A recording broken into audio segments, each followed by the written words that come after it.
तीन टॉपिक्स हमारे पास रह गए थे। एक सिक्योरिटी का, सिक्योरिटी में ऑल्दो हम छोटी छोटी कुछ चीज़ें डिस्कस ऑलरेडी कर चुके हैं, लेकिन स्टिल बहुत सारी चीज़ें जो है वो बाकी हैं डिस्कस करना। इसके अलावा एजेक्स और जेक्यूरी का टॉपिक था हमारे पास जो अब बाकी है।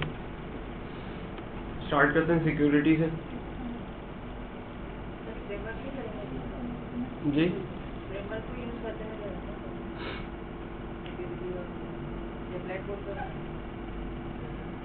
इसका ताल्लुक फ्रेमवर्क से नहीं, इन तीनों टॉपिक्स का ताल्लुक फ्रेमवर्क से नहीं।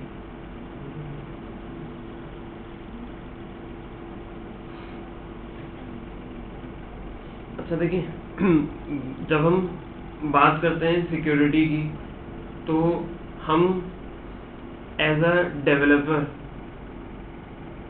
हमारी जो लिमिट है वो एप्लीकेशन तक की है। मतलब जो हमारी जो बाउंड्री है वो आपकी एप्लीकेशन है, यानी कि कोई भी पर्सन, कोई भी हैकर, कोई भी अनइथिकली या किसी भी वे ऑफ के थ्रू आपके कोड को या आपकी एप्लीकेशन को नुकसान ना पहुंचा सके एप्लीकेशन एंड से, क्योंकि एप्लीकेशन लिखने वाले आप हैं और हम हैं।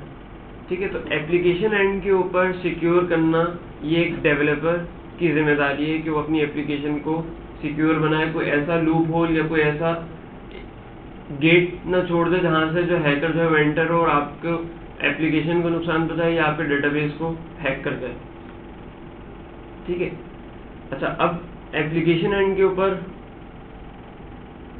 कैसे कह सकते हैं कि एप्लीकेशन एंड पे हमें क्या क्या करना होगा, किन तरीकों से जो है वो हम अपनी एप्लीकेशन को सिक्योर कर सकते हैं, और वो कौन कौन से रास्ते हैं जिसके थ्रू हैकर जो है आपकी एप्लीकेशन को हैक कर सकते हैं। Number 1, forms. जो मेन चीज़ है, जो मेन गेट है किसी हैकर के लिए, वो आपके फॉर्म है। फॉर्म्स जहाँ पर आप अपनी फील्ड्स लिखते हैं, यानी कि जहाँ पर आप यूज़र से इंटरेक्ट होते हैं कि वो कोई आपको इनपुट सबमिट करे और वो इनपुट आपके सर्वर तक जानी है। और उसकी एक एग्जांपल आपका टेक्स्ट बॉक्स है, रेडियो बटन है, सिलेक्ट बॉक्स, यानी कि जो भी इस तरह के कंटेंट्स है, इस तरह के एलिमेंट्स जो कि यूज़र से आपके सर्वर तक कम्युनिकेशन चैनल प्रोवाइड करें, यानी कि ये एक टेक्स्ट बॉक्स है जो गेट है, समझ लें, आपके सर्वर तक का। ठीक है, दूसरी चीज आपका URL। इस URL के थ्रू भी आप अपने सर्वर के ऊपर, मतलब जाहिर सी बात है जब कोई भी पर्सन किसी URL को हिट करेगा, इट मीन्स कि उसने रेंडर होना है सर्वर के ऊपर, प्रोसेस सर्वर के ऊपर होगा, और वो एक और गेट है, ओपन गेट है, जो जिसके थ्रू कोई भी हैकर वहां पर कोई भी ऑपरेशन परफॉर्म कर सकता है।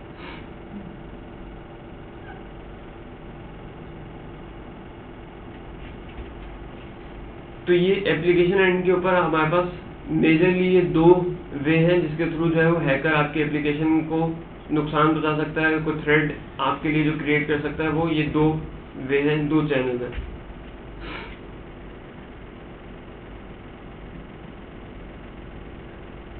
तीसरी चीज ये कि आप जब सेशन मैनेजमेंट करते हैं, खास तौर पे जहां पर हम कोई ऐसी एप्लीकेशन बनाते हैं जिसको हम लॉगिन करने के बाद फैसिलिटेट एंटरटेन करते हैं, वहाँ पर आपको अपने सेशन को सिक्योर करना सबसे ज़्यादा इम्पोर्टेंट है। अगर आप अपना सेशन सिक्योर कर लेते हैं, उसके भी तरीक़ेकार हैं बहुत सारे। अगर आप अपने सेशन को बचा लेते हैं तो आपने अपनी एप्लीकेशन को बचा लिया। अगर किसी ने आपके सेशन को हाईजैक कर लिया या किसी तरह उस सेशन आईडी को उसने चुरा लिया, तो उसके बाद फिर उसके पास वो तमाम एक्सेस, वो तमाम चीज़ें अवेलेबल होंगी जो आपने उस पर्टिकुलर यूज़र को दी। तो ये तमाम चीज़ें। अच्छा, इसके अंदर एक और चीज़ जो इसके बाद आती है वो है क्रॉस साइट स्क्रिप्टिंग की। यूज़र जो है वो ना आपकी वेबसाइट के ऊपर लैंड करे, ना आपके इन टेक्स्ट बॉक्सेस, आपने तमाम चीज़ों को सिक्योर कर लिया। एक और वे आउट है कि वो आपके क्रॉस साइट स्क्रिप्टिंग के थ्रू जो है वो आपको नुकसान पहुंचाए, either in the form of data hijacking, या फिर आपकी साइट को किसी तरह डाउन कर दे, या आपकी साइट के ऊपर कोई भी ऐसा ट्रोजन छोड़ दे जिसके थ्रू आपकी साइट जो है इफेक्ट करे। ये भी क्रॉस साइट स्क्रिप्टिंग के थ्रू पॉसिबल है और लोग करते हैं। तो ये चंद जी, हाँ, इसको मजीद हम अभी एक्सप्लेन करते हैं। अच्छा, क्रॉस साइट स्क्रिप्टिंग के अंदर बहुत सारे अटैक्स हैं, एक नहीं है, 3 4 5 6 तरह के अटैक्स हैं जो क्रॉस साइट स्क्रिप्टिंग के थ्रू इम्प्लीमेंट किए जाते हैं। उन सबको किस तरह से हम प्रिवेंट करते हैं, किस तरह से रोकते हैं, इसको डिस्कस कर लेते हैं अभी।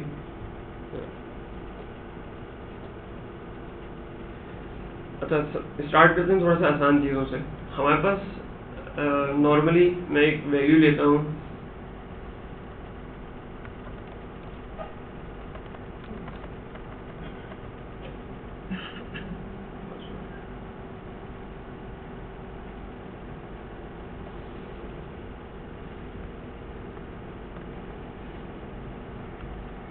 ये एक मेरे पास लेट से एक पासवर्ड है।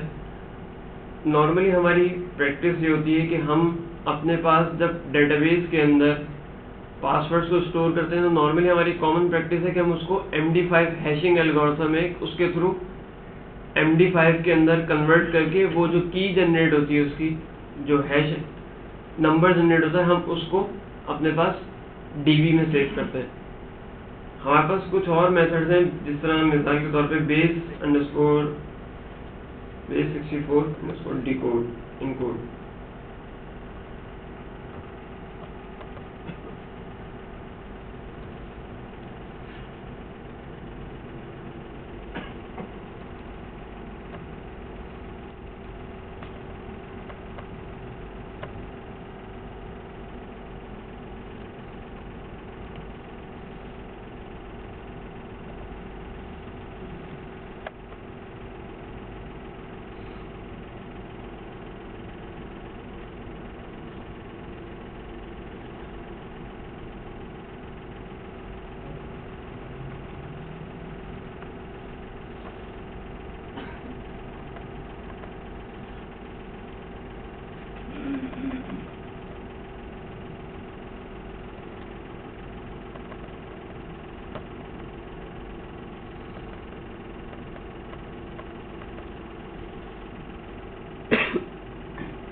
ये base64 इनकोड का हमारे पास एक फंक्शन PHP के अंदर मौजूद है जो आपके किसी भी स्ट्रिंग को जो है वो इनकोड कर देता है। अच्छा, और उस इनकोडेड करने के बाद जो आपको स्ट्रिंग रिटर्न होगा वो कुछ ये होगा, ये जो अभी आपको यहाँ पर नजर आया है। हमने इसको SSVT 1 2 3 दिया था और उसने इसको कन्वर्ट कर दिया एक इनकोडेड फॉर्म में, जिसका रिजल्ट ये है। ये जो इनकोडिंग है ये डिक्रिप्ट भी हो जाती है, यानी ये जो इनकोडेड कोड है इसको अगर मैं चाहूँ तो इसको डिक्रिप्ट भी कर सकता हूँ। हमारे पास एक और इसी का दूसरा मेथड है base64 decode, और इसको आप ये इनकोडेड नंबर दे दें तो ये आपको अगेन जो है वो प्लेन टेक्स्ट दे देगा, रिटर्न करेगा।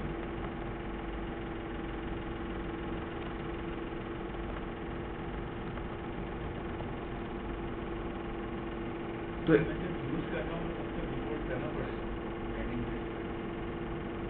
क्या चीज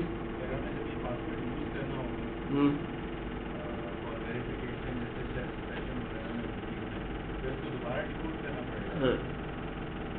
अच्छा, ये इनकोडिंग और डिकोडिंग हम यूज करते हैं, कहाँ पर यूज करते हैं, मतलब इससे सिर्फ ये हो रहा है कि आपका एक नंबर प्लेन टेक्स्ट से चेंज होके एक इनकोडेड फॉर्म में जा रहा है, लेकिन ये वापस डिक्रिप्टेबल है, यानी कोई भी अगर इस नंबर को, ये जो स्ट्रिंग जनरेट हुआ है इसको भी अगर वापस रिवर्स करना चाहे बहुत इजीली रिवर्स कर सकता है।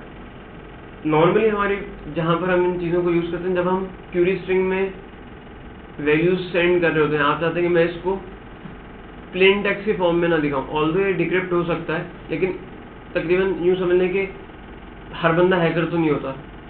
अगर 100 हैं तो 100 में से 5 होंगे हैकर, तो 95 से तो एटलीस्ट आपकी वो इन्फॉर्मेशन सिक्योर हो जाएगी। ठीक है, इसी तरह जब हम कुकीज़ में वैल्यूज़ रखते हैं कोई, तो कुकीज़ में भी नॉर्मली हम प्लेन टेक्स्ट में नहीं रखते, एक हमारी कॉमन प्रैक्टिस है कि हम उसको भी इनकोड करके ही रखते हैं। और हमें पता है कि जब हम रीसेट करने वाला भी एक डेवलपर है, और वापस जब हम उसको वहाँ से रिट्रीव करेंगे तो भी उसको हमें पता है कि हमने इनकोडेड वैल्यू रखी थी, तो जब हम वापस उसको रिट्रीव करेंगे तो वापस डिकोड करके प्लेन टेक्स्ट ले लेंगे। हाँ, अच्छा, इसके अंदर PHP के अंदर नॉर्मली होता है कि जब हम इनकोड कर रहे होते हैं तो अब आप इसको इनकोड करते हुए की भी पास कर सकते हैं, और वो समझ लें इसके इनकोड करते हुए उस की को यूज़ करेगा, और जब वापस इसको डिक्रिप्ट करना होगा तो आपको वो की पास करनी पड़ेगी। लेकिन वो PHP में फंक्शन नहीं है, वो MySQL में फंक्शन है इनकोड का। PHP के अंदर फंक्शन नहीं है, PHP के अंदर सिर्फ ये प्लेन टेक्स्ट और इनकोड और डिकोड होता है। MySQL के अंदर एक और फंक्शन है, बल्कि मैं आपको उसका सिंटैक्स बताइए। MySQL के अंदर हमारे पास एक फंक्शन मौजूद है इनकोड का। इसको आप अपनी वैल्यू देते हैं और दूसरी इसको की पास करते हैं। इस की को यूज करते हुए ये आपके स्ट्रिंग को इनकोड करता है, ठीक है। अगर आप इसको की पास नहीं करेंगे तो ये अपने हिसाब से जो जर्नल एल्गोरिथम है उसको इस्तेमाल करते हुए इसको इनकोड करेगा। लेकिन अगर आप यहाँ पर अपनी कोई की पास करते हैं, लेट्स से आपने यहाँ पर कोई की पास की कि भाई मेरे कोई सीक्रेट नंबर है 1 2 3 4 5 6, तो इस की को, इस सीक्रेट नंबर को यूज करते हुए वो इस वैल्यू को इनकोड करेगा। MySQL का इनकोड, ये PHP का फंक्शन नहीं है इनकोड, ठीक है। और जब आपको वापस इसको डिकोड करना होगा तो डिकोड के वक्त आपको ये की लाजमी पास करनी पड़ेगी, अदरवाइज आपको एग्जैक्ट वैल्यू जो आप चाह रहे हैं, जो आपने स्टोर करवाई थी, वो नहीं मिलेगी। तो ये एक तरह से आपका एक सीक्रेट नंबर है, इसको भी यूज किया जाता है। नॉर्मली जब हम स्टोर्ड प्रोसीजर्स बनाते हैं, हमने टॉपिक पढ़ा नहीं है, लेकिन स्टोर्ड प्रोसीजर्स के अंदर जब हम काम करते हैं और वैल्यूज के ऊपर जब हम इस तरह चेंज करते हैं मुख्तलिफ टेबल्स के अंदर, और उस प्रोसीजर को कॉल करने के लिए भी अमूमन हमारे पास ये कीज बनाई जाती हैं इनकोडेड फॉर्म में।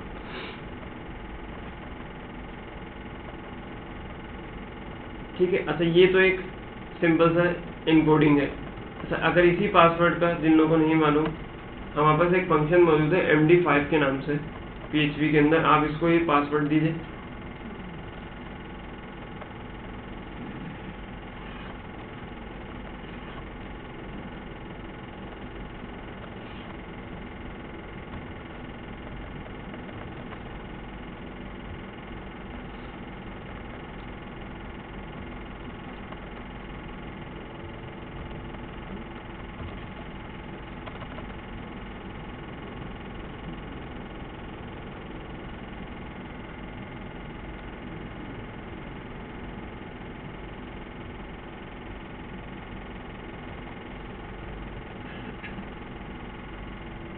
तो ये जो हमने प्लेन टेक्स्ट दिया था, ये इसका MD5 करने के बाद इसका रिजल्ट जो है वो ये है।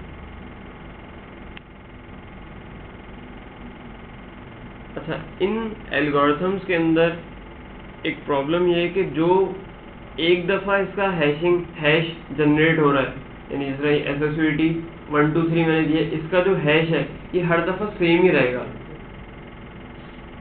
तो अच्छा, MD5 हैशिंग एल्गोरिथम जो है ये डिक्रिप्ट नहीं किया जा सकता, यानी इसका रिवर्स नहीं है, ये वन वे है। यानी आप इस किसी प्लेन टेक्स्ट को इनक्रिप्ट कर सकते हैं वापस इस की से, यानी ये जो की जहाँ पे जनरेट हुई है मेरे पास MD5 की ये वाली, इसको आप वापस डिक्रिप्ट नहीं कर सकते, यानी इस टेक्स्ट से वापस आप SSVT 1 2 3 गेट नहीं कर सकते। ठीक है, इस वजह से अभी तक दुनिया में माना जाता है कि जी MD5 जो है वो सबसे ज़्यादा पावरफुल हैशिंग एल्गोरिथम है, लेकिन इसको ब्रूट फोर्स अटैक के थ्रू गेट किया जा सकता है, यानी इसको भी तोड़ा जा सकता है, लेकिन ब्रूट फोर्स अटैक की तरह के यूज़ करते हुए। अब ब्रूट फोर्स अटैक क्या होता है? तुक्का मारना, ठीक है। इन शॉर्ट मतलब आप एक कम्बिनेशन ऑफ वर्ड्स अप्लाई करते रहें लूप में डाल के, 1000 बिलियंस का एक लूप चला दें, उसमें मल्टीपल कम्बिनेशंस के साथ आप ट्राई करते रहें, जो लग गया बस, हो सकता है आपका दूसरा लग गया, हो सकता है आपके सारी जिंदगी कोई ना लगे। किसको? कैप्चा लगाते ना नॉर्मली, कैप्चा भी तोड़ देते हैं, अब क्या करें। और भी तरीके कार है, लिमिट लगा सकते, लगा सकते, लगा सकते, लगा।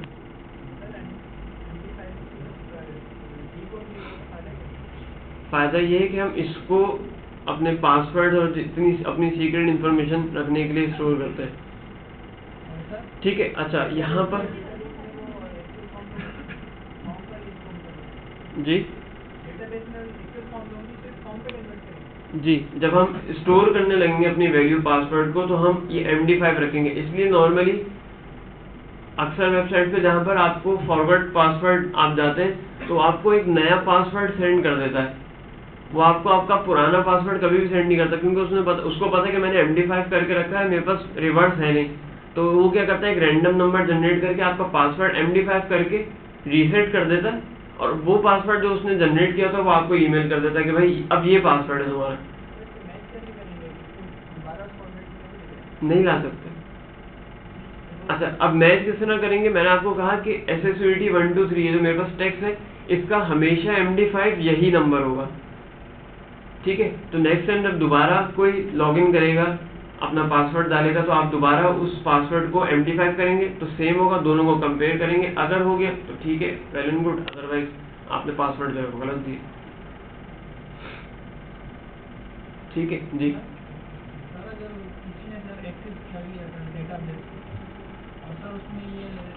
फिर कुछ नहीं किया जा सकता।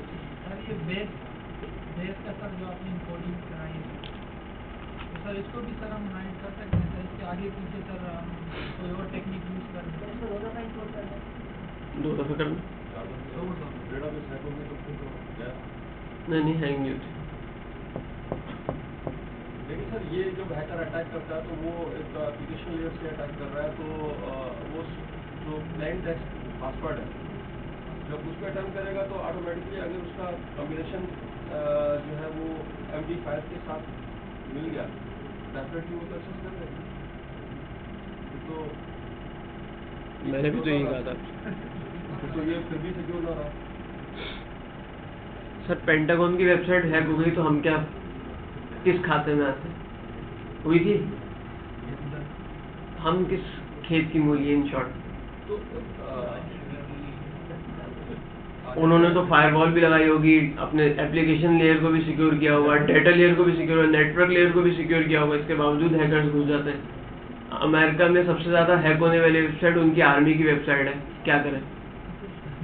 US की आर्मी की वेबसाइट दुनिया में सबसे ज़्यादा हैक की जाती है, और वहाँ फेडरल लॉ है कि उनको सजा है, और उसकी कोई वो नहीं है। तो जब इतने बड़े बड़े सिस्टम हो सकते हैं तो हम अपनी तरफ से एहतियात ज़रूरी है, रस्सी बांध में, बाकी फिर अल्लाह पे छोड़ दो।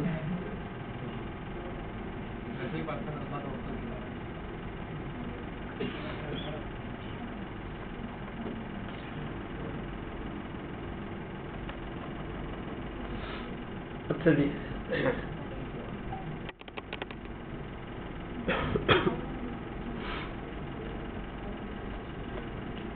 तो यहाँ तक मेरे ख्याल में कोई प्रॉब्लम होपफुली नहीं होगी। अच्छा, PHP के अंदर अब जो नेक्स्ट एक सिक्योरिटी थ्रेट है, सिर्फ ये PHP के लिए, हमारे पास PHP के अंदर एक चीज़ मौजूद है जिसको हम कहते हैं रजिस्टर ग्लोबल्स।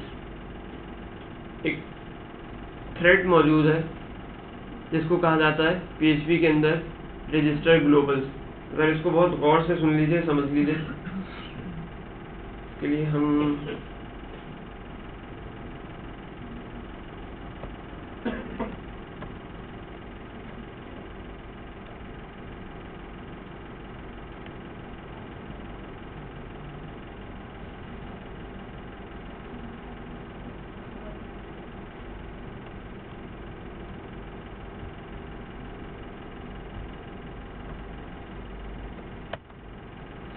ये हमारी php.ini की फाइल है।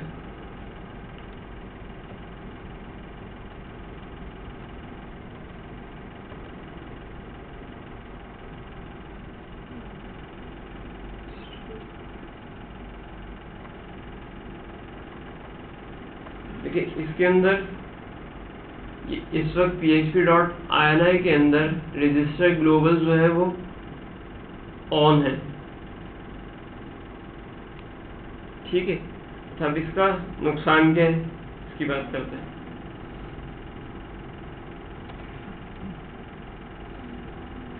मैं ये अपनी वापस इस फाइल के ऊपर आ रहा हूँ और यहाँ पर मैं लिखता हूँ लेट्स से echo $admin, मैं लिखता हूँ if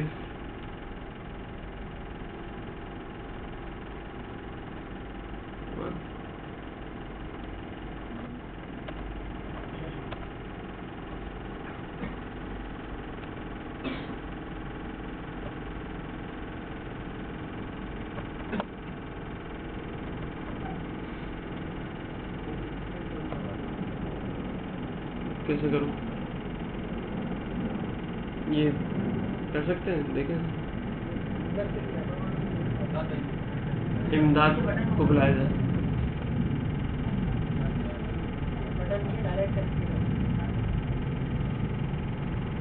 इमदाद को बुला लें, बाहर होंगे, कोई बुला के लिए।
अच्छा जी, यहाँ पे ज़रा इसको गौर से देख लीजिए।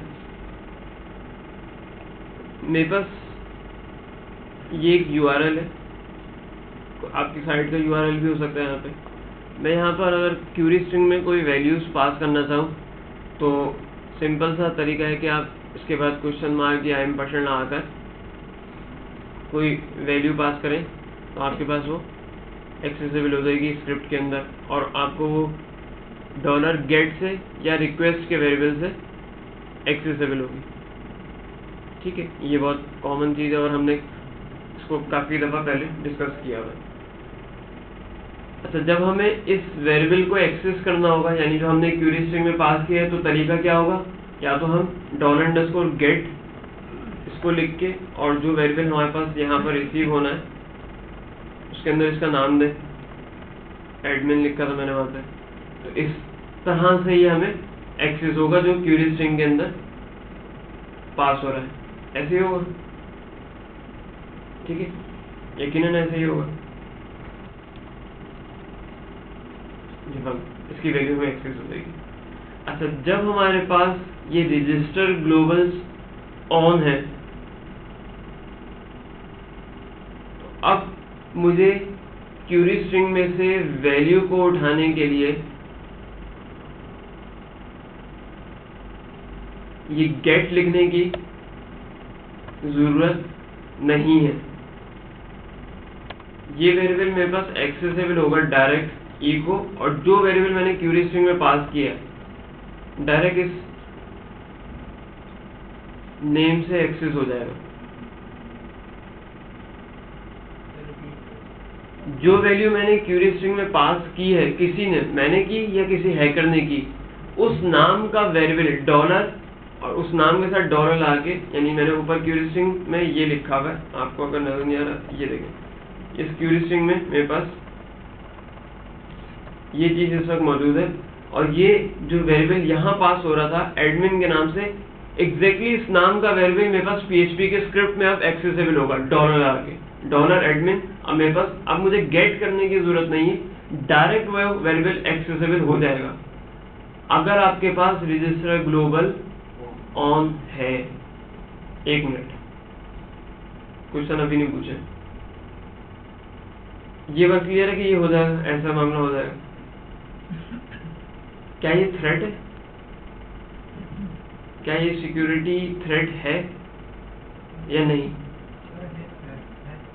अच्छा, इसका नुकसान क्या है?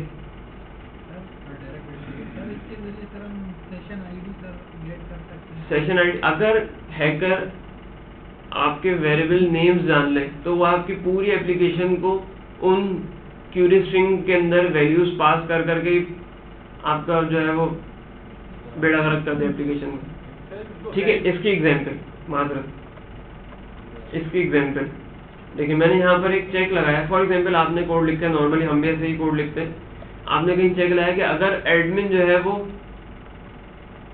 इस तरह का आपने कोई चेक लगाया, अगर एडमिन की वैल्यू 1 है तो एडमिन राइट्स दे दो, अदरवाइज उसको नॉर्मल राइट्स दे दो।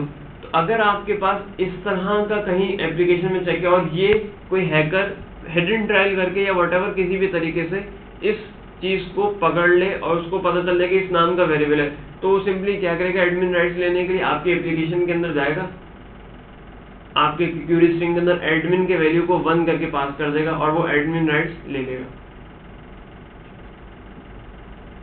ठीक है, तो ये बहुत बड़ा सिक्योरिटी थ्रेट था PHP 4 तक, लेकिन अभी भी जहां पर शेयर होस्टिंग है, नॉर्मली ये रजिस्टर ग्लोबल्स डिफॉल्ट में ऑन होते हैं।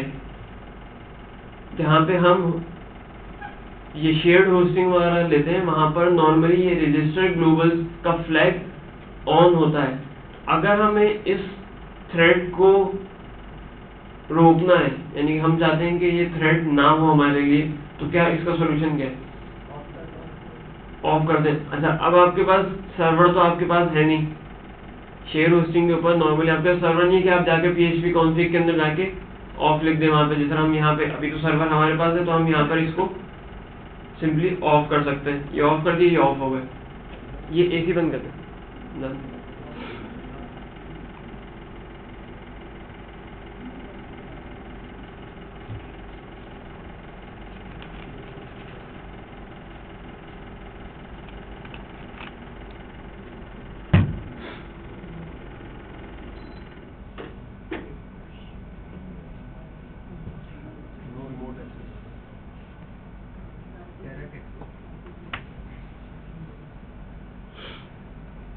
तो ये कौन सा थ्रेड है? Register Global's.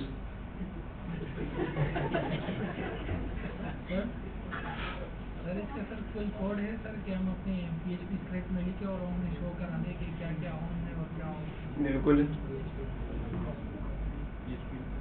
PHP इन्फो लिख के मैं उसमें बता देगा ऑन है या ऑफ। अच्छा, जहाँ आप शेयर होस्टिंग लें, अच्छा सवाल है। आप जहाँ पर भी शेयर होस्टिंग में सबसे पहले एक PHP इन्फो का ये फंक्शन है, इसको पहले आप एग्जीक्यूट कर लें। यहाँ पर आपको मैं इसको थोड़ा सा स्मॉल करूँ, यहाँ पे आप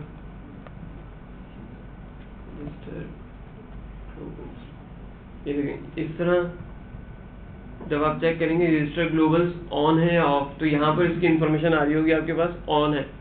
तो अगर आपके पास शेयर होस्टिंग में रजिस्टर ग्लोबल्स ऑन है तो अब उसको आपको ऑफ करना पड़ेगा।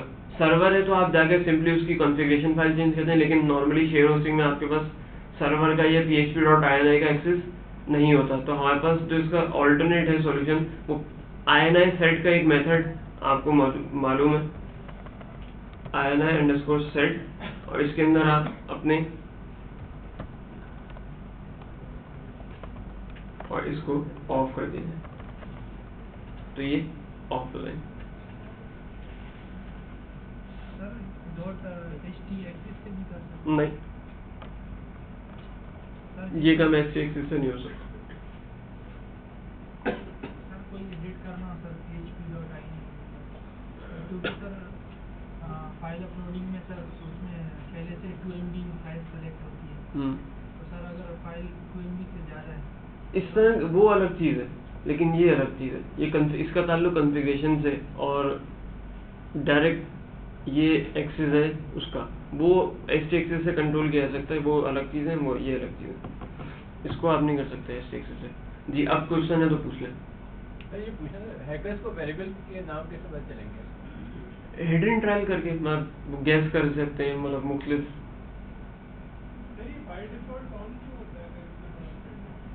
4 तक था, 5 में डिफ़ॉल्ट में ये ऑफ ही होता है। लेकिन मैं ये बात बता रहा था कि नॉर्मली क्योंकि हम सर्वर हर कोई परचेज नहीं करता, डेवलपर्स या जहाँ पे हर कोई सर्वर परचेज नहीं करता, या लोगों को नॉर्मली पता नहीं होता, इस वजह से। और नॉर्मली अक्सर 50% शेयर होस्टिंग के ऊपर ये रजिस्टर ग्लोबल ऑन होते हैं, इस वजह से आपको ऑफ करना लाजमी है। इसको बंद कर दें। वही जो हमारे पास वेरिएबल्स हैं, हाँ। गेट वाला, पोस्ट और सर्वर और कुकीज वाले, हम्म। ये भी तो रजिस्टर ग्लोबल ही कहलाते हैं। नहीं ग्लोबल वेरिएबल्स नहीं है।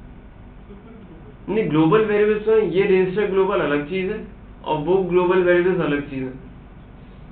और एक बात ये पूछनी थी कि अगर हमें जो हमारा क्वेरी स्ट्रिंग है उसके अंदर हमें एक वेरिएबल को मल्टीपल वैल्यूज असाइन करनी है, नहीं कर सकते? जैसे ऐड में उसको हम लोगों को, क्योंकि मल्टीपल वेरिएबल्स नहीं पास कर सकते हैं। एक वेरिएबल को मल्टीपल वैल्यूज आपको तुझे कैसे दे, मतलब जो लास्ट होगी वो उसके ऊपर ओवरराइड होगी। फॉर एग्जांपल सर्च का एक हमारे पास वेरिएबल है और वो मैं कोई कीवर्ड लिखता तो वो सर्च के वेरिएबल में सेव हो जाता है और वो मुझे रिजल्ट दे देता है। अब मैं ये चाह रहा हूँ कि वो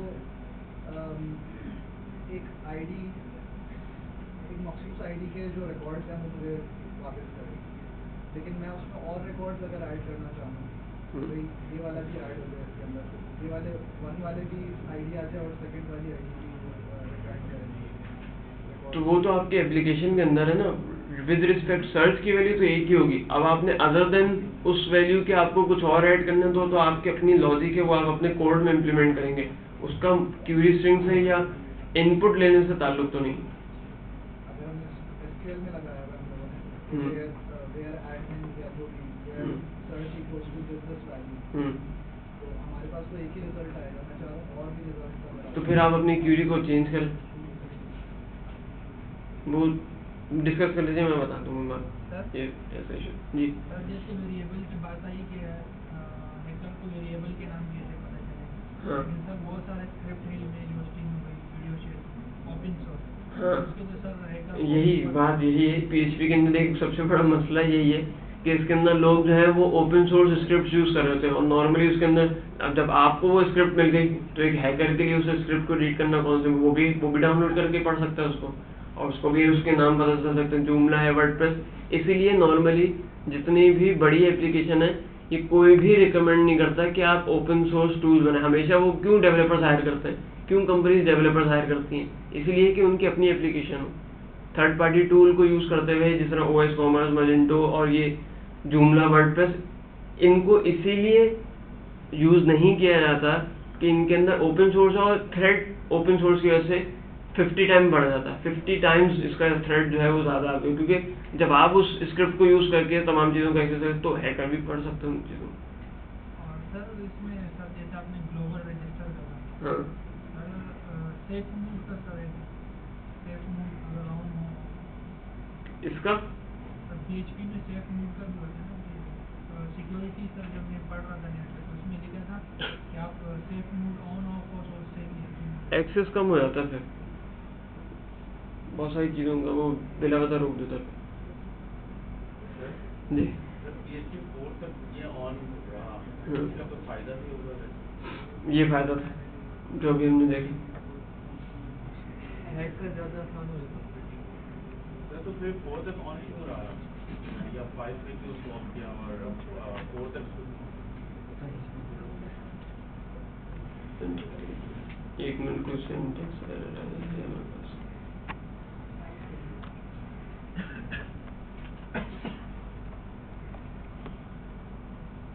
क्या दोबारा पूछे? मैं कह रहा हूँ कि 4 तक जब ये ऑन रहा तो उसका फायदा ज़्यादा होगा।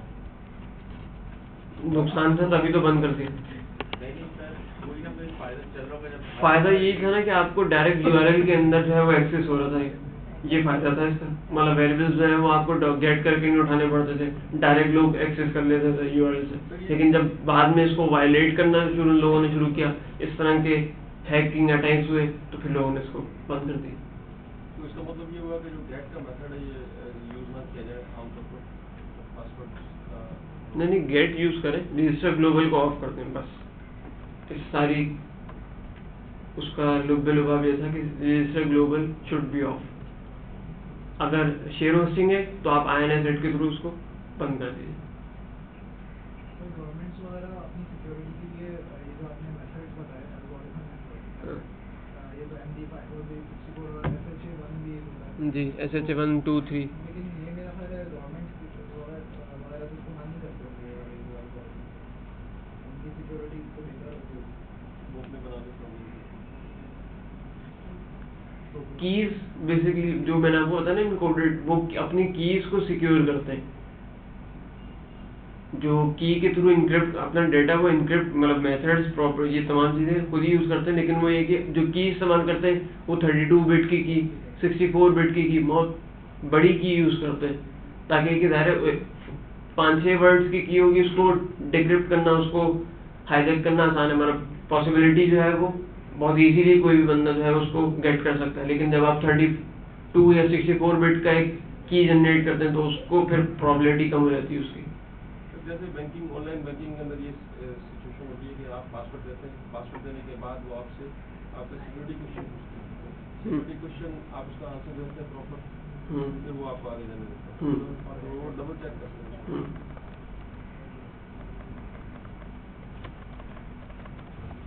अच्छा जी, ये बात क्लियर। अच्छा, एक और चीज़ जो हमारे पास यहाँ पर इस्तेमाल की जाती है जिसको हम कहते हैं सीक्वल इंजेक्शन।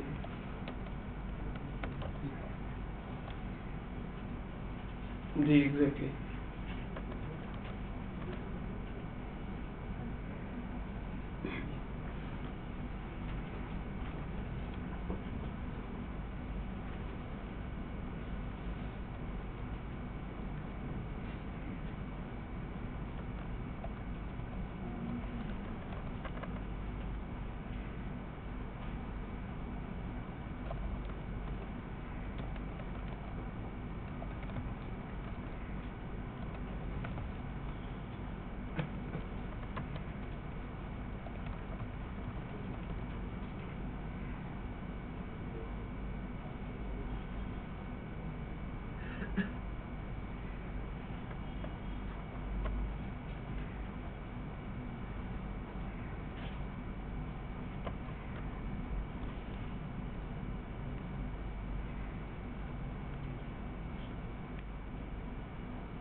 मेरे पास ये एक सिंपल सा एक फॉर्म है,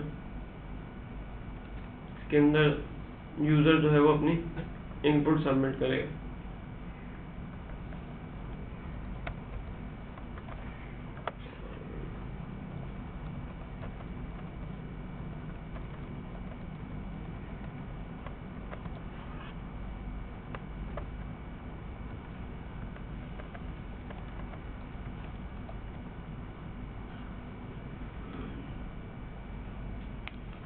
अब मैं यहाँ पर इस यूजर नेम के अंदर लेट से अगर इनपुट ये दूं,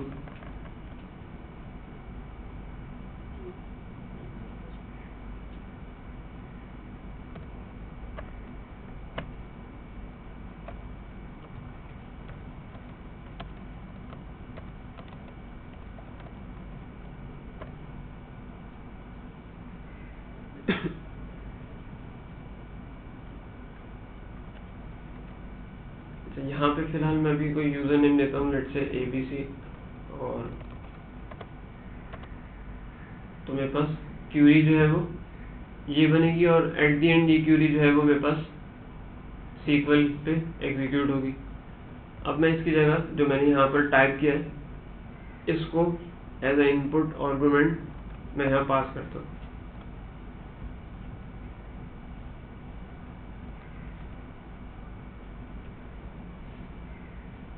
अब मेरे पास इनपुट क्या है,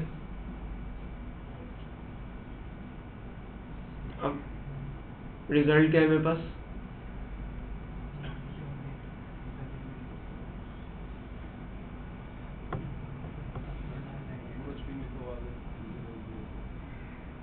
जी यहाँ पे हुआ ये कि SQL के अंदर नॉर्मली हमारे पास क्या होता है कि टर्मिनेशन जो है वो एंड ऑफ क्यूरी का साइन समझा जाता है कि यहाँ पर जो है वो क्यूरी खत्म हो गई, एंड हो गई। इसके बाद मतलब जो टर्मिनेशन से पहले तक है, इस पूरी क्यूरी को एग्जीक्यूट करना है। यहाँ पर मैंने जब ये इनपुट पास की तो आपके पास हुआ ये कि इसने डबल कोट्स या जो भी वैल्यू थी इसको टर्मिनेट किया, यानी आपकी पहली वाली क्यूरी अब यहाँ पर हो गई डिस्कार्ड, ये क्यूरी हो जाएगी फेल। लेकिन इसके बाद आपने लिख दिया सिलेक्ट स्टैटिक फ्रॉम यूजर्स, और जब ये क्यूरी एग्जीक्यूट होगी तो ये तमाम के तमाम रिकॉर्ड्स फैच कर लेगी जो यूजर्स के, उसके अंदर जो जो इन्फॉर्मेशन वहाँ पर होगी, चाहे तो ये इस क्यूरी को एग्जीक्यूट कर दे, चाहे तो यहाँ पर वो एक तो ये काम भी कर सकता है, दूसरा एक काम ये भी कर सकता है कि लिख के ये चला दे डिलीट स्टैटिक फ्रॉम यूजर्स, या ड्रॉप आपके डेटाबेस का नाम। कोई भी क्यूरी यहाँ पर दे दे तो वो यहाँ पर क्यूरी जो है वो एग्जीक्यूट हो जाएगी, और क्यूरी एग्जीक्यूट हो गई तो फिर तो कुछ रहा ही नहीं। सर ये है कैसे, यहाँ कमांड कैसे देंगे जो फॉर्म के अंदर लिखा है अपने को? तो फॉर्म के अंदर इनपुट में मैं ये लिख सकता हूँ, मैं ये लिखूँ डिलीट, मैंने भाई आपने इतना मैं शरीफ नहीं हूँ, मैंने इनपुट में ये दे दिया एज ए इनपुट आर्गुमेंट। यहाँ पे आपने यूजर नेम चाहिए था, मैंने यहाँ पे यूजर नेम ये दे दिया, क्या कर लेंगे? लेकिन उसका जो एंड पासवर्ड लिखा है वो तो इनवैलिड है। तो लेकिन ये वो पहली भी डिस्कार्ड हो जाएगी, आखिर में वो भी डिस्कार्ड हो जाएगी, लेकिन ये बीच वाली तो एग्जीक्यूट हो जाएगी। ठीक है, पहली वाली क्यूरी भी गलत है, दूसरी वाली क्यूरी भी गलत है, थर्ड वाली, लेकिन ये जो बीच में डिलीट स्टैटिक फ्रॉम यूजर्स लिखा है ये तो वैलिड है, ये तो एग्जीक्यूट हो जाएगी। अब ये कहलाता है SQL इंजेक्शन। तो ये जो फॉर्म की फील्ड में जो यूजर क्यूरी लिख रहा है, हाँ, वो आपके अंदर जो फॉर्म के अंदर जो स्टेटमेंट है ना उसके साथ कैसे कॉन्फ़िगर होगी ये ना? इस तरह से मैंने अगर लेट से मैंने अपनी इनपुट इस तरह का कोड लिखा है, कॉन्कैट हो तो रहा है। सही है, यूजर नेम जो उससे मिल रहा है। ये तो आपने सर पूरी सर एक क्यूरी लिख दी ना सर, PHP या डिलीट सर ASP पे, सर मैंने खुद गूगल पे ASP पे एक वेबसाइट बनी थी, उसके एडमिन एरिया में सर अगर स्टार डॉट स्टार और पासवर्ड में स्टार डॉट स्टार लिख के वो एडमिन एक्सेस हो जाए, तो सर वो क्या है सर इस तरह की स्टार वाला? उन्होंने पता नहीं क्या लॉजिक लगाई होगी, मालूम नहीं, देखना पड़ेगा। गूगल पे लिखा था कि आप बस इसमें एडमिन में ये डाल देना एक्सेस, पता नहीं। नहीं वो किसी किसी बंदे ने हैक की थी इसने। सर चीट कोड होता है ना गेम्स के, उस तरह उसने शायद किसी डेवलपर ने लग दिया और मुझे बार बार टाइप पासवर्ड नहीं देना, मैं स्टार डॉट स्टार रख देता। सर उसी तरह की सर बहुत सारी वेबसाइट है सर, उसमें सर यही लॉजिक लगा के सर एक्सेस हो रहा है सर, उनकी शॉपिंग कार्ड सर इस तरह के पता नहीं क्या करते होंगे, देखना पड़ेगा, बिना देखे तो नहीं शो किया लोगों ने करती सस्ता प्रोग्रामर हाँ, हो सकता है। नहीं बड़े बड़े प्रोग्रामर्स छोड़ देते हैं, तो इंसान है, गलती है। लोग यही बिजी रहे और आगे की तरफ हैं? लोग यही बिजी रहे, हाँ बिजी रखते। अच्छा, अब इसका अब अगर मैं यहाँ पर आप कहें जी हम इसको HTML एंटिटीज से पास कर लेते हैं तो ये सॉल्यूशन नहीं है। अगर आप इसको HTML एंटिटी से भी पास कर लें तो भी आपके पास अल्टीमेटली स्ट्रिंग तो यही आएगा। अगर आप इस स्ट्रिंग को, ये जो मैंने यहाँ पर दिया है, इसको आप HTML एंटिटीज से भी पास करवा लें, आप कहेंगे जी आप ये जो इनपुट यहाँ देने से पहले इसको, हमारे पास जो HTML एंटिटीज का एक मेथड है जो हमने शायद पहले डिस्कस किया था, इससे पास करवा लें तो क्या अब भी ऐसे ही होगा, अब भी ऐसे ही होगा। ये आपके पास क्यूरी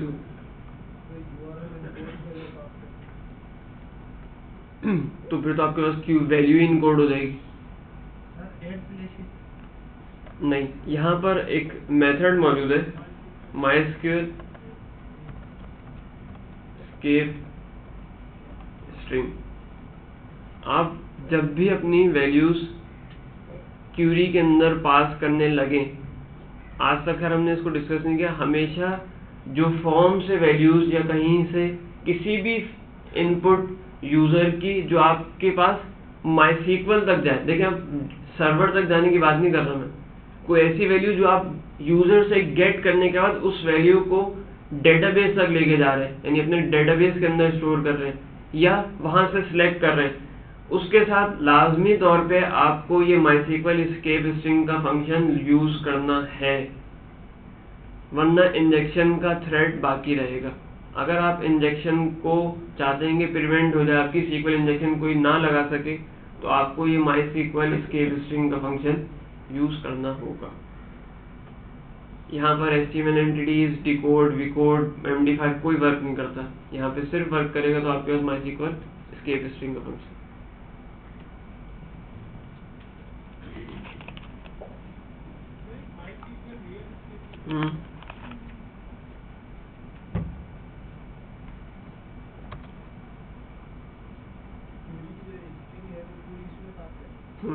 मतलब ये जो वैल्यू है इसकी जगह, ये जो हमने HTML एंटिटीज लिखा है इसकी जगह बस आप ये लिख दीजिए।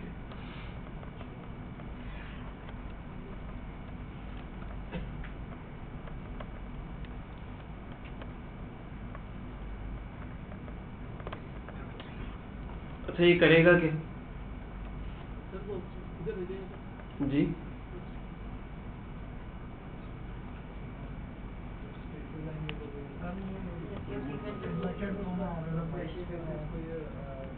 ये करेगा MySQL escape string का जो फंक्शन है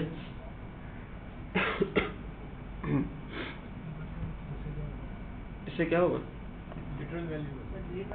ये इसको डबल कोट्स को एज अ स्ट्रिंग ट्रीट करेगा और यहाँ टर्मिनेट नहीं करेगा इसको,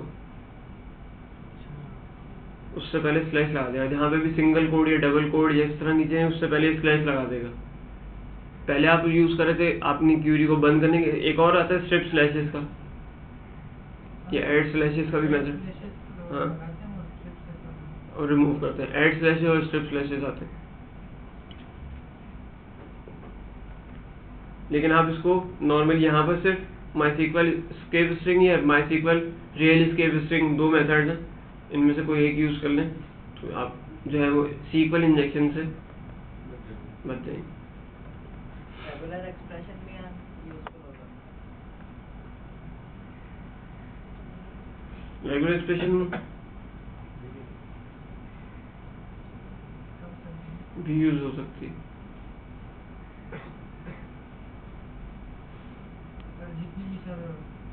लेकिन देखें इस आपने फर्स्ट नेम लेना है, फॉर एग्जाम्पल आपने आपके पास इनपुट में फर्स्ट नेम आना है, तो फर्स्ट नेम ये भी हो सकता है, हो सकता है। सर एक्सप्रेशन में सर, रेगुलर एक्सप्रेशन में सर जो सेलेक्ट, डिलीट, ड्रॉप, सर इस तरह के वर्ड को सर हम इतना मुश्किल क्यों कर रहे हैं? एक एस्केप स्ट्रिंग लगा दें, कर सकते हैं, लेकिन उसका आसान हल है ना।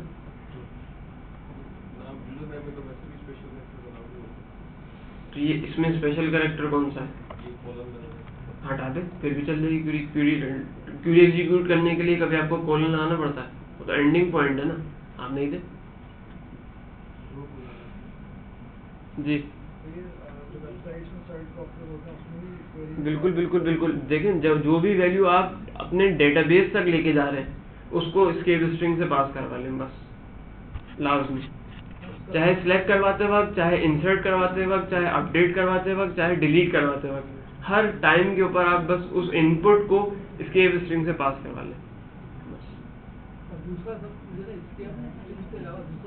माइस्क्ल रियल एस्केप स्ट्रिंग, ठीक है जी। जी सर कुछ ऐसी स्क्रिप्ट होती है सर जिसमें हम फाइल अपलोड करते हैं, हाँ तो सर उसमें भी मैंने सर फोरम पे पढ़ा है कि आप उसको सिक्योर करते हैं कि कोई .php की फाइल अपलोड ना करें। हाँ जी, बिल्कुल करते, बिल्कुल करते। लेकिन क्या, अच्छा ये नेक्स्ट टॉपिक हमारा यही है, चले हम इसको अभी आगे डिस्कस करते हैं।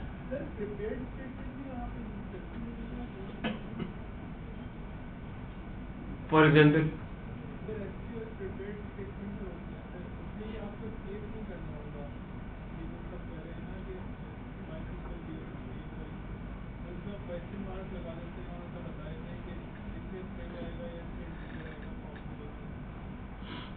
टाइप के नहीं, देखें बात नहीं यहाँ पे, फॉर एग्जाम्पल जिस तरह यहाँ पे मुझे अब यूजर नेम या मुझे फॉर फर्स्ट नेम की फील्ड है, अब वहाँ पे क्या चाहिए आपको? स्ट्रिंग चाहिए, वहाँ पे प्रीपेड यूज कर सकते हैं? कैसे? नहीं एक डिस्कस कर लेते हैं।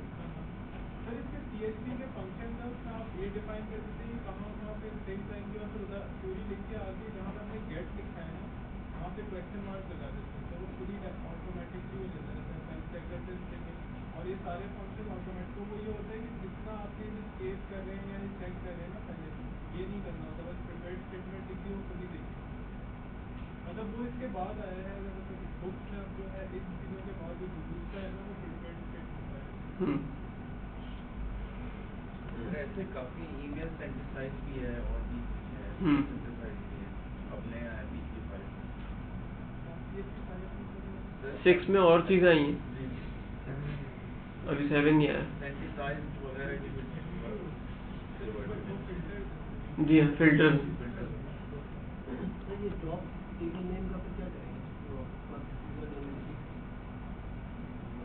लेकिन उसको पहले आपकी क्यूरी को बाईपास करना पड़ेगा ना इस तरह से, तो इससे पहले अगर आप ये एस्केप स्ट्रिंग यूज कर लेंगे तो फिर वो बाईपास नहीं कर सकता आपकी क्यूरी को। नहीं तो फिर अच्छा, अगर यहाँ पे वो सिर्फ ये लिख दे ड्रॉप डेटाबेस, और हम इसको इनपुट देते हैं यहाँ पे ड्रॉप डेटाबेस, तो यूजर नेम, वो तो यूजर नेम में सेट हो जाएगा ना, क्यूरी को बाईपास नहीं कर रहा।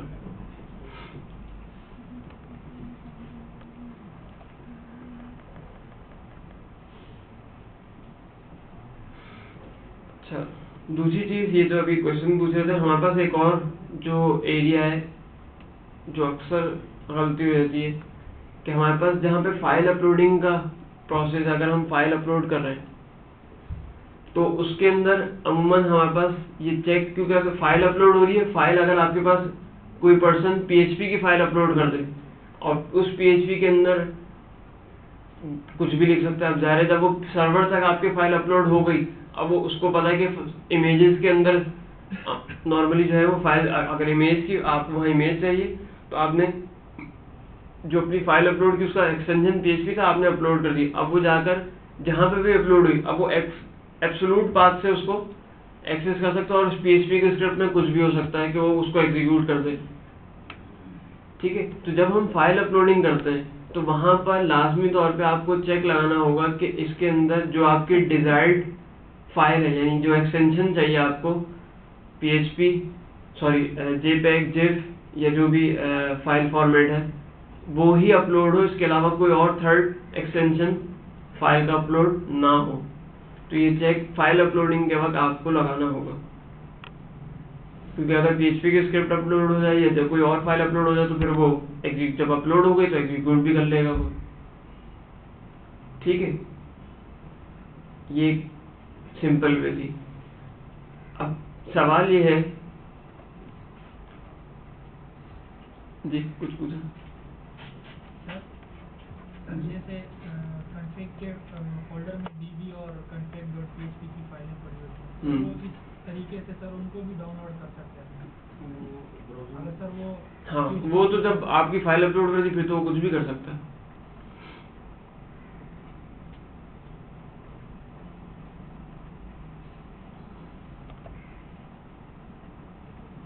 जी मेरे पास PHP की फाइल है, इसके अंदर ये PHP का कोड लिखा हुआ है।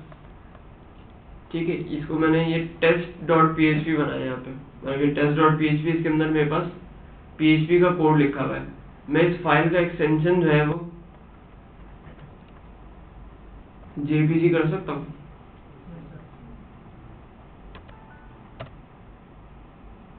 JPEG हो गया, इसके अंदर क्या है, इसको ओपन करें, PHP का कोड, टैग भी लगे हुए। तो मैं अगर किसी फाइल को PHP का कोड लिखा है एक्सटेंशन चेंज करके अपलोड कर दूं, हो जाएगी? तो पहला वाला तो गया आपका काम, और जब वो एब्सोल्यूट पाथ से उसको एग्जीक्यूट करेगा तो ये PHP का कोड एग्जीक्यूट हो जाएगा। हो गया, बस कबाड़ा भी हो गया। अब क्या करें? अभी हमने कहा कि जी हम फाइल अपलोडिंग के वक्त फाइल का एक्सटेंशन को चेक करेंगे। PHP की फाइल का एक्सटेंशन चेंज करके मैं JPEG कर दूं, अपलोड कर दूं, तो है तो रहा तो उसके अंदर PHP का कोड ही ना, और वो ऊपर जाके वो JPEG की पाथ को हिट कर दे तो चल जाएगी। या जहाँ पे भी इंक्लूड हो रही होगी या फाइल यूज हो रही होगी, जब उससे रिलेटेड जो पेज बन रहा होगा वहाँ पे PHP का कोड एग्जीक्यूट हो जाएगा। तो अब फाइल अपलोड के ऊपर आपने चेक लगाया था कि JPEG हो, JPEG है, फिर भी चल गई। अब क्या किया जाए? हर फाइल के हेडर्स होते हैं, जिस तरह JPEG फाइल है तो JPEG फाइल का हेडर होता है यकीनन। ठीक है, और उस हमेशा जब फाइल अपलोडिंग करें, यहाँ पर इस बात को गौर से सुन लीजिए, जब आप अपने प्रोजेक्ट के अंदर या कहीं पे भी इन फ्यूचर फाइल अपलोडिंग का काम करेंगे तो वहां पर सिर्फ एक्सटेंशन से काम नहीं चलेगा, आपको उस फाइल का हेडर भी रीड करना होगा कि वाकई जो ये बोल रहा है वाकई इसमें वही चीज है या नहीं, क्योंकि फाइल का एक्सटेंशन चेंज हो सकता है, हेडर चेंज नहीं हो सकता। आप फाइल का एक्सटेंशन चेंज कर सकते हैं, हेडर चेंज नहीं कर सकते, और हेडर के अंदर ये टेक्स्ट और PHP ही लिखा होगा, हेडर को चेंज नहीं कर सकते। ठीक है, तो जब आप फाइल अपलोडिंग करेंगे तो वहां पे सिर्फ एक्सटेंशन चेक नहीं करना, उसके हेडर को भी चेक करना है।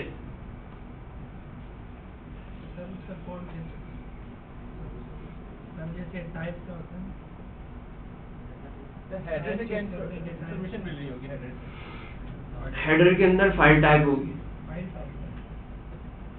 तो एग्जैक्टली जो फाइल टाइप आपको चाहिए, मिसाल अगर JPEG है तो वहां पे अगर फाइल इमेज होगी तो फाइल टाइप लिखा इस तरह से होगा, JPEG। अगर आपके पास जावास्क्रिप्ट का कोड होगा तो इस तरह से लिखा होगा, टेक्स्ट जावास्क्रिप्ट। अगर आपके पास PHP का होगा तो उसका लिखा होगा हेडर के अंदर टेक्स्ट PHP। तो ये हेडर के अंदर ही आपको इन्फॉर्मेशन इसकी जिप होगी तो इमेज और जिप हेडर में होगी इन्फॉर्मेशन। अब हेडर किस तरह रीड करेंगे? नहीं ऑपरेटिंग, भाई आप तो PHP से अपलोड कर रहे हैं, वहां पे ऑपरेटिंग सिस्टम कहाँ से आ गया? आपको अपलोड करवाते हुए चेक करना है।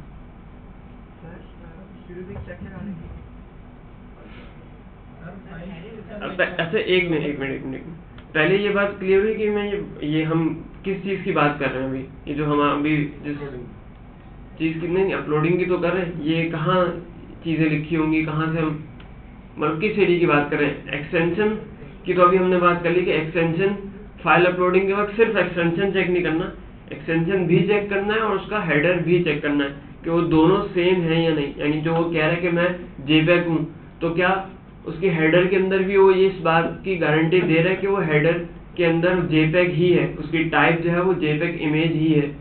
ऐसा तो नहीं है कि उसके अंदर टाइप टेक्स्ट PHP लिखा हुआ है।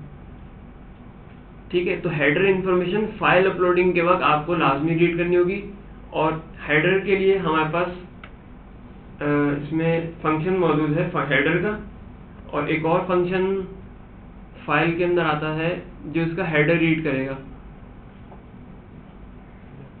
तो उसका नाम फाइल हेडर है या हेडर फाइल है, चेक कर लीजिएगा, या तो हेडर फाइल हेडर है या हेडर फाइल है।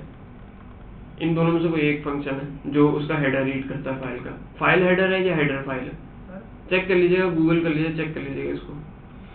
टाइप सर जो और वो आपको टाइप रिटर्न कर देगा। फाइल हेडर फाइल टाइप है या फाइल, इस तरह से कोई फंक्शन है जो आपको उस फाइल का हेडर रिटर्न करता है। चेक कर लीजिएगा इसको गूगल पे, मुझे एग्जैक्टली फंक्शन का नाम याद नहीं। ये जो हेडर है ये JPEG फाइल को फॉर एग्जांपल अगर रीड कर रहा है तो JPEG के अंदर जो इंफॉर्मेशन होगी वो रीड करेगा। हाँ, JPEG का हेडर में आपको बताएगा कि इसकी टाइप क्या है।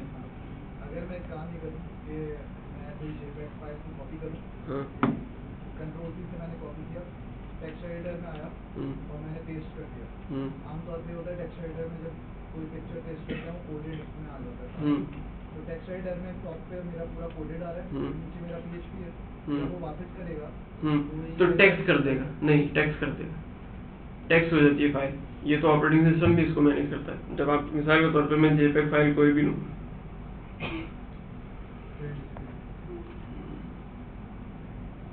तो मेरे पास JPEG नहीं,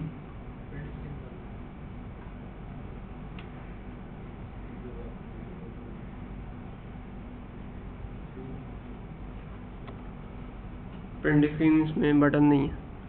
बहरहाल कोई भी फाइल है तो उसका वो चेंज कर देगा। अगर आप ओपन करेंगे ना, वो स्पेशल कैरेक्टर दिखाएगा आपको एडिटर के अंदर, वापस आप उसको रिमूव करके अपना PHP का कोड लिखना, जब आप उसको सेव करेंगे ना तो वो इन्फोर्स करेगा आपको। OS अमूमन एक प्रॉम्प्ट देता है आपको, होगा नहीं। और अगर आप सेव कर भी दें तो उसकी हेडर फाइल फिर वो हेडर चेंज कर देगा, टेक्स्ट कर देगा, चेंज कर देता है वो, ऐसा नहीं होता। ठीक है जी, यहाँ तक बात क्लियर है, आगे चलें।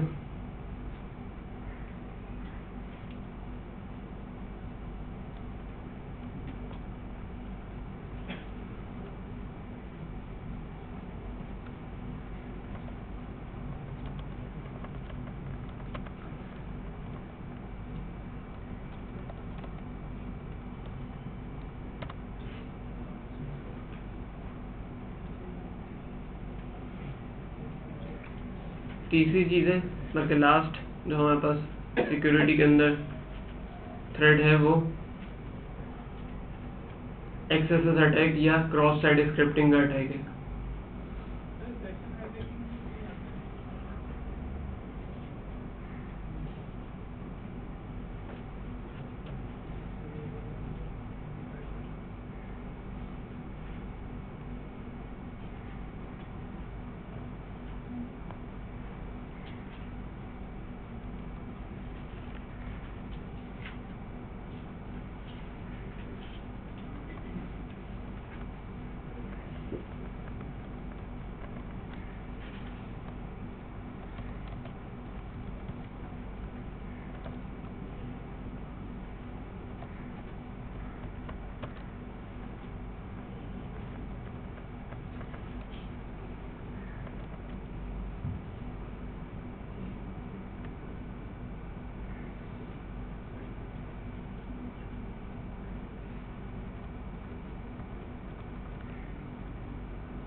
पहले सिंपल देख लेते हैं, मैं आगे चलेंगे।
अच्छा, इस चीज़ की हमने बात पहले भी की थी थोड़ी सी, उसको मज़ीद एक दफ़ा रिव्यू कर लेते हैं, फिर इससे आगे चलते हैं। हमारे पास कोई भी टेक्स्ट बॉक्स है या इनपुट पैरामीटर है जहाँ से यूज़र ने जो है वो इनपुट पास करनी है, तो अगर हम यहाँ पे सिंपल इनपुट दें तो वो इस तरह से। लेकिन मैंने आपको बताया था कि अगर मैं यहाँ पर जावास्क्रिप्ट का कोड लिख दूँ, एक्सेसर अटैक जो है वो नॉर्मली जावास्क्रिप्ट के थ्रू किया जाता है आपकी साइट के ऊपर, और यहाँ पर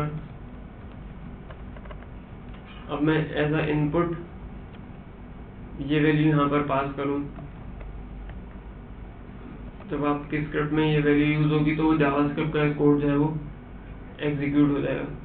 और अलर्ट लिखा तो यहाँ पे अलर्ट, अब यहाँ पे वो आपकी कुकी भी हाईजैक कर सकता है, कुकी ईमेल भी कर सकता है, बहुत सारे काम कर सकता है। अगर किसी तरह उसने जावास्क्रिप्ट आपके साइट पे एग्जीक्यूट कर दी तो फिर वो कुछ चीज़ें चुरा सकता है और कुछ चीज़ें जो है वो वायलेट भी कर सकता है।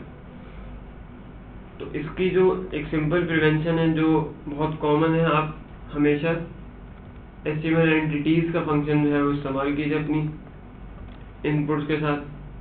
अब आपके पास इस केस में क्या होगा, अब जावास्क्रिप्ट का कोड एग्जीक्यूट नहीं होगा, वो सिंपली जो भी वो देगा वो एज इट इज यहाँ पर प्रिंट हो जाएगा। HTML एंटिटीज बैकएंड पे करता ये है कि जो इस तरह के कैरेक्टर्स हैं स्पेशल, उनको इस फॉर्मेट में कन्वर्ट कर देता है।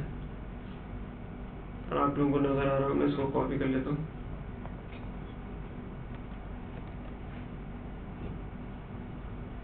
जो मैंने यहाँ पर इनपुट दी थी उसको इसने इस फॉर्मेट में कन्वर्ट कर दी। लेस देन के लिए इसने %LT और टर्मिनेट का साइन यूज किया, और फिर ग्रेटर देन के लिए इस तरह से इसने। और जब ये ब्राउजर के ऊपर रेंडर होते हैं तो इसका ब्राउजर को पता है कि इसका मतलब ये नहीं दिखाना, मुझे इसकी जगह वो लेस देन का साइन दिखाना है। तो इस वजह से ब्राउजर के ऊपर ये व्यू सही नजर आएगा, लेकिन बैकएंड के ऊपर जब आप इसका व्यू सोर्स करेंगे तो यहाँ पर ये चेंज हो चुका होगा, लेस देन की जगह इसका दूसरी फॉर्म होगी जो %LT है। ठीक है, ये है एक आसान सा कि नॉर्मली आप अपनी कॉमन प्रैक्टिस में ये भी रखेंगे, जब आपने वैल्यूज इनपुट लेनी है तो उसको आप HTML एंटिटीज या HTML इनकोड वगैरह से पास करना है। इस कोड को क्या कहते हैं सर, ये जो इनकोड करते हैं ना लेस देन ग्रेटर, पता नहीं क्या नाम है, सर कॉपीराइट सर जो सी के ऊपर बोल्ड सर एसकी नहीं है, कुछ और है, पता नहीं नाम नहीं मालूम। अच्छा, ये तो एक इसकी आसान सी एग्जांपल थी जिसको हमने शायद पहले भी डिस्कस किया था। अच्छा, अब हम चलते हैं थोड़ा सा आगे।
अच्छा जी, ये मेरे पास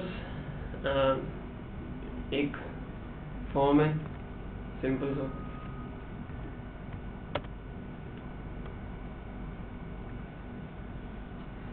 स्टैंडर्ड चार्टर्ड की वेबसाइट, अगर कभी आप लोगों ने उसकी ऑनलाइन बैंकिंग वाला यूज़ की हो तो एक ज़माने में उस पर ये ओपन थ्रेड था कि आप उसके थ्रू नॉर्मली आज भी कर सकते हैं। आप अपने यूफोन या जैज़ वगैरह का जो है वो कार्ड वहाँ से स्क्रैच कार्ड ले सकते हैं या वहाँ से बैलेंस लोड कर सकते हैं। अपना आप नंबर वहाँ पे देते थे और जितना बैलेंस आपको चाहिए था उतना आप बैलेंस जो है वो सिलेक्ट करके सबमिट कर देते तो उतना जो है वो आपको फंड या बैलेंस ट्रांसफर होता है आपके मोबाइल के ऊपर। स्टैंडर्ड चार्टर्ड की अभी भी ये फैसिलिटी मौजूद है उसकी वेबसाइट ऑनलाइन बैंकिंग के अंदर। अच्छा, उसके अंदर हो ये रहा था कि उसने एंटरटेन किया हुआ था 100 के 100, 250 और 500 कार्ड के लिए। अच्छा, होता क्या था कि लोग जो है वो 50 का भी इजी लोड कर लेते थे उसी वेबसाइट से और 20-30 रुपये का भी कर लेते थे। अब वो परेशान के ये हमने तो यहाँ पे दिए सिर्फ 100, 250, तो ये लोग जो है वो 50-60 रुपये का इजी लोड कैसे कर। तो एक टेक्निक थी यहाँ पे, होता ये था कि जितना भी आपके पास फॉर्म है, हम एक काम ये करते हैं, यहाँ से इसको हटाते हैं,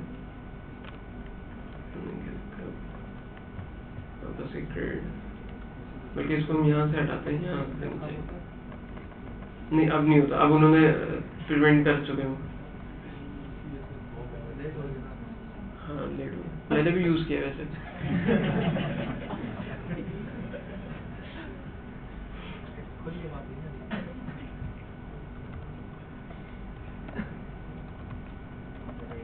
तो चोरी नहीं, इसको चोरी नहीं कहेंगे, तो हम अपनी हाँ बहाना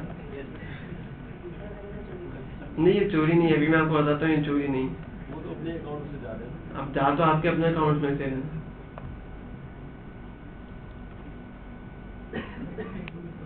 ट्रांसफर बैलेंस,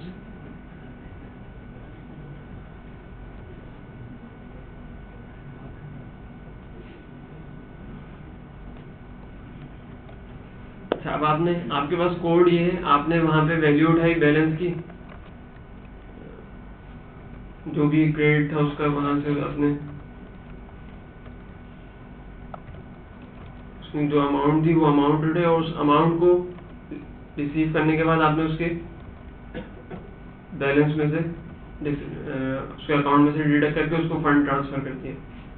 ठीक है, हमारे पास पेज ये है, मैंने यहाँ पे एक्शन इसका ये लिखा है ट्रांसफर बैलेंस डॉट PHP, जो कि मेरे पास इसी फोल्डर में मौजूद है, इसलिए मैंने इसको ये मेथड हमने यहाँ पोस्ट यूज किया, एक फॉर्म बनाया है, उसके अंदर सिलेक्ट वैल्यूज है और उसके बाद इसको सबमिट करवा दिया ट्रांसफर बैलेंस के ऊपर। मैं यहाँ पे इसको सबमिट करता हूँ तो ये ट्रांसफर बैलेंस के ऊपर गया और यहाँ पे अमाउंट आ गई मेरे पास 100। ठीक है, अच्छा, अब इसको वायलेट किस तरह करते थे, हमने क्या किया कि ये जो हमारे पास ये फॉर्म था, पेज, ये जो पेज है, जो पेज फाइनली स्टैंडर्ड चार्टर का पेज आ रहा है, इसके साथ हमने किया व्यू सोर्स और यहाँ से किया इसका सोर्स कॉपी। ठीक है, सोर्स कॉपी करने के बाद हमने क्या किया, मैंने एक नई फाइल बनाई। अब मुझे नहीं पता उसने क्या किया, बैकएंड पे क्या कर रहा होगा, मैंने एक नई फाइल बनाई, उसके अंदर ये था। अब मुझे पता है कि स्टैंडर्ड चार्टर्ड का एब्सोल्यूट पाथ उठाया जिसपे वो सबमिट हो रहा था। लेट से वो सबमिट हो रहा था मेरे पास यहाँ पे, मैं ये यहाँ से मैंने उसका ये पाथ कॉपी किया और यहाँ पे एक्शन के अंदर वो पाथ दे दिया जिसके ऊपर वो बाद में सबमिट हो रहा था। इसका एक्शन चेंज किया, सब चीजें ये रही। यहाँ पर मैंने क्या कर दिया कि नेम क्या है इसका, क्रेडिट, इसको कॉपी किया, इसको यहाँ से हटाया, यहाँ पे लिखा input type text name credit और इसको बंद किया, सॉरी यहाँ से, और ये नीचे वाला कोड जो है इसका रिमूव किया। ठीक है, और इसको मैंने अपने पास डेस्कटॉप के ऊपर जहाँ पे भी एक balance.html की फाइल सेव की। ठीक है जी, और उसके बाद मैंने इस फाइल को कहाँ की बैलेंस डॉट ये फाइल खुली, इसमें मैंने लिखा कि मुझे 50 रुपीज़ का बैलेंस चाहिए और ये सबमिट हो गया मेरे पेज के ऊपर और वहाँ बैलेंस आया 50 रुपये। तो अब मेरे पास 100 के बजाय जो है वो आ गया माशाल्लाह।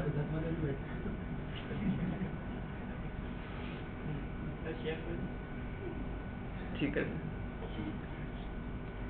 ठीक है। तो ये भी एक थ्रेट है जिसको XSS अटैक या फॉर्म स्पूफिंग कहा जाता है, इसको स्पूफ।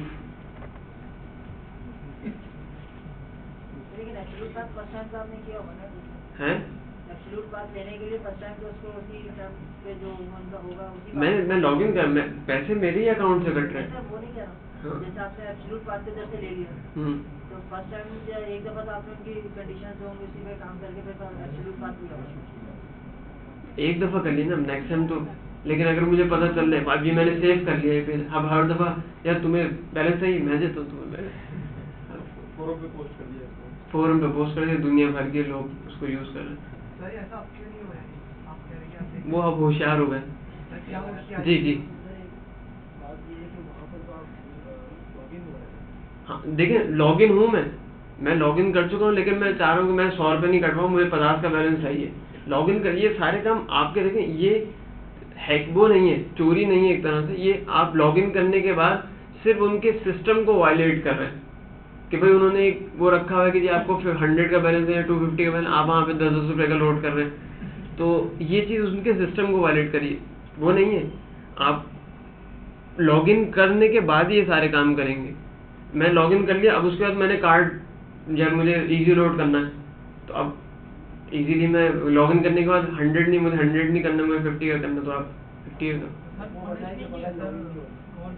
बगैर लॉगिन को सेशन हाईजैक कर लें। सर उनके सर जो आईटी मैनेजर वगैरह आते हैं सर, उन्होंने सर आपको कॉल बैक नहीं किया सर, पनिश भी तो करना चाहिए। हमारी गलती थोड़ी है, आपका सिस्टम गलत है। वरना करते ना सर वो हाइड होते हैं नहीं मानते सर, ये तो सर मेरे पास तो कभी कोई कॉल नहीं है। हैक करने के बाद क्या जी ये हैक नहीं है। नहीं, ये हैक नहीं।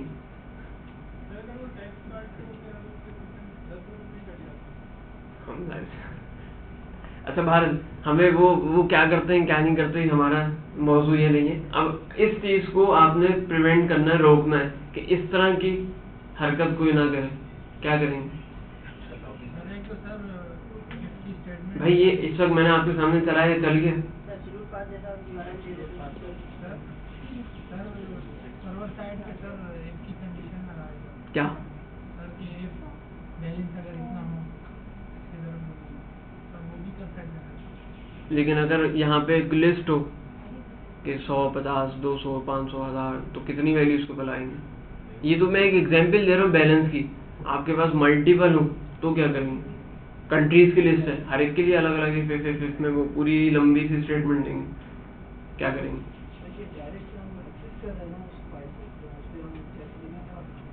क्या लगा? चेक लगा देंगे और डायरेक्ट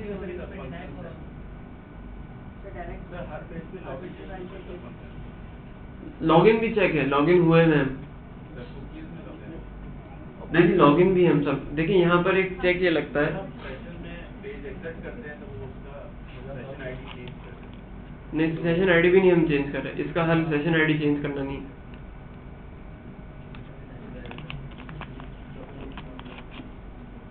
अपनी आर्बिट्री फाइल बना के उससे इसका URL जो है वो इनकोड कर दें, इंक्रिप्ट कर दें।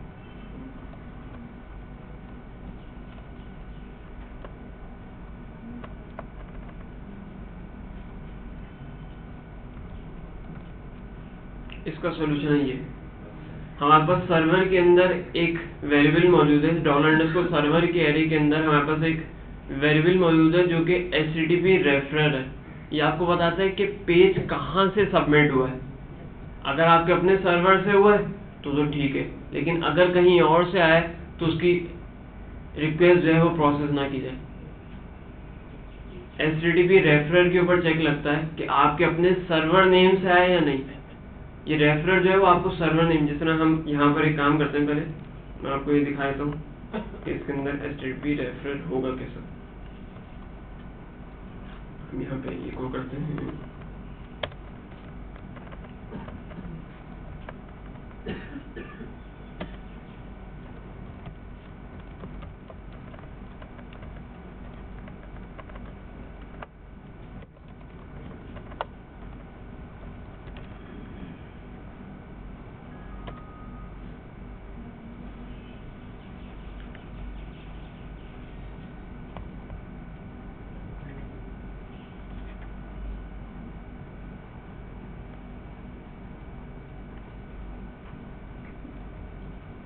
आपके पास यहाँ पर HTTP रेफरर आ रहा है कि हम इस पेज से यहाँ पहुँचे।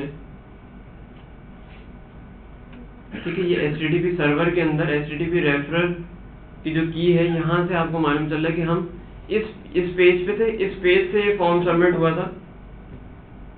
ये पेज है, नजर आ रहा है आप लोगों को? इस पेज से जो है वो आप उस ट्रांसफर स्क्रिप्ट के ऊपर, ट्रांसफर बैलेंस के ऊपर आए।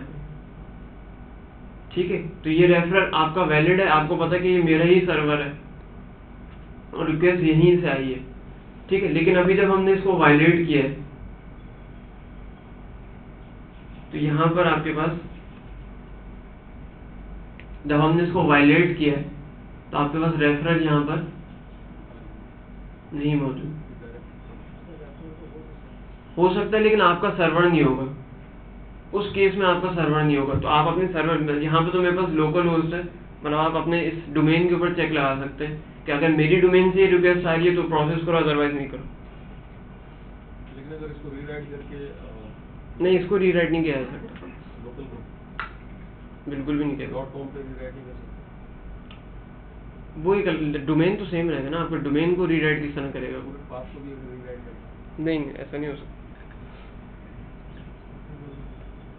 ठीक है जी, तो यहाँ इसका जो सॉल्यूशन है वो है आपके पास HTTP रेफरल। आप अपने रेफरल के ऊपर चेक लगाएंगे और मेजरली XSS अटैक जो है वो ये रेफरल को चेक करने से बाईपास हो जाते हैं। मतलब रेफरल चेक कर लें तो इसके तकरीबन 80% थ्रेड्स जो हैं वो आप उससे बच गए, रेफरल को और HTML एंटिटीज को। तो आपके पास जो XSS अटैक के जो मेजर अटैक्स हैं वो तमाम के तमाम इससे प्रिवेंट हो जाते हैं।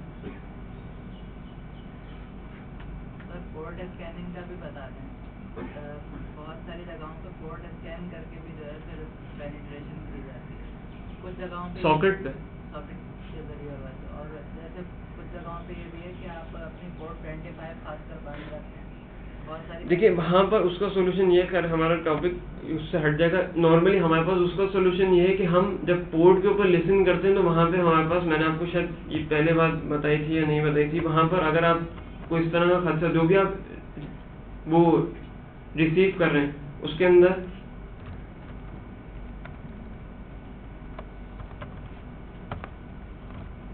ये लिख लीजिए। तो अगर उसके अंदर स्क्रिप्ट होगी, ये इनका क्वेश्चन ये कि अगर हम पोर्ट के ऊपर सॉकेट प्रोग्रामिंग के अंदर पोर्ट पे लिसन कर रहे हैं डेटा को और उसके अंदर इस तरह की कोई वायलेशन या जावास्क्रिप्ट हमें रिसीव हो, तो वहाँ पर तो वहाँ पे तो हमें HTML एंटिटीज या इस तरह की चीज़ वर्क नहीं करेगी। वहाँ पर आपको, या आपके पास ईमेल हो, आपने एक बंदे ने आपको ईमेल के कंटेंट में सेंड कर दिए, जब आपने उसको खोलेंगे अपने ब्राउजर तो वहाँ पे वो लाजमी तौर पे प्रॉम्प्ट या वो जावास्क्रिप्ट का कोड एग्जीक्यूट हो सकता है, क्लाइंट भी आपने लिखा है। तो वहाँ पर नॉर्मली आपको करना रहता है कि इस तरह के सिनेरियोज के अंदर HTML एंटिटीज वर्क नहीं करता। वहाँ पर आपको स्क्रिप्ट के टैग को, बस आप जो भी आपको डेटा इनपुट में मिल रहा है आप उसमें इस वर्ड को सर्च करें, स्क्रिप्ट को, अगर वो मौजूद है तो उसको रिप्लेस कर दें नल से। तो अब जब जावास्क्रिप्ट का ये स्क्रिप्ट का टैग हट जाएगा तो वो एज अ प्लेन टेक्स्ट आ जाएगा, अब वो स्क्रिप्ट एग्जीक्यूट नहीं होगी। अच्छा, इसको बंद नहीं कीजिएगा, इसको मैंने यहाँ बंद नहीं किया इस तरह से। बंद ना करने की वजह ये है कि अमूमन यहाँ पे नॉर्मली इस तरह से भी लिखा जा सकता है जावास्क्रिप्ट के कोड को, और नॉर्मली इस तरह से टाइप करके आगे इसके एट्रीब्यूट्स भी होते हैं। तो सिर्फ अगर आप इतने पोर्शन को रिप्लेस कर देंगे तो आप उस थ्रेड से बच जाएंगे।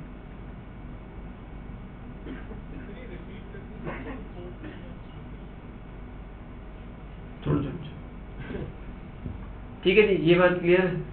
ये सॉकेट के अलावा बाकी बात क्लियर है? सर अगर फॉर्म्स पे हम लोगों को ये XSS अटैक भी और SQL इंजेक्शन दोनों को अगर हम लोगों को पढ़ना हो, दोनों ही लगाते हैं। तो HTML एंटिटीज के ऊपर हम लोग SQL लगाएंगे। जी जी, HTML एंटिटीज पहले, बाद में SQL इंजेक्शन। सर जो आपने सर अभी स्टैंडर्ड चार्टर की बात की सर, इसमें सर कुछ लिंक्स होते हैं सर HTTPS लिखा होता है सर, उसके थ्रू भी सर इसको सिक्योर करते हैं SSL। वो फिर SSL अपने एंड पे सारी चीजें करता है, फिर आपका जिम्मेदारी नहीं रहती, फिर वो सारी चीजें खुद मैनेज कर रहा होता है।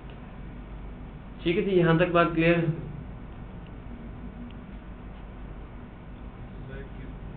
एक मिनट, मुझे सोचने दे क्या रहेगा जो इन्होंने पूछना। अच्छा चलो फिर पूछ लो। काफी वेबसाइट हैं जिसपे जैसे FBR की साइट है और गवर्नमेंट की साइट है, बहुत बेकार बनी है। तो अब कोरियन कंपनी कर रही है उसको, तो वो ये रिस्ट्रिक्शन क्यों करती है कि वो इंटरनेट एक्सप्लोरर को सिर्फ अलाउ करती है, बाकी क्रोम और सबको उसने डिसेबल रखा हुआ है बाय डिफॉल्ट, वो वहाँ पे कोई एक्सेस नहीं करने देती है आपको। ये इसकी वजह क्या है कि ये एक्सप्लोरर को वो क्यों अलाउ करती है और उसको क्यों अलाउ करती है? इसका तो कोई आंसर वो PHP पे बनी हुई है काफी। नहीं, कुछ नहीं कह सकता कि क्यों किया उन्होंने ऐसा। नहीं ऐसा नहीं है, वो सिटी बैंक है, वो ये कहता है कि इंटरनेट एक्सप्लोरर पे है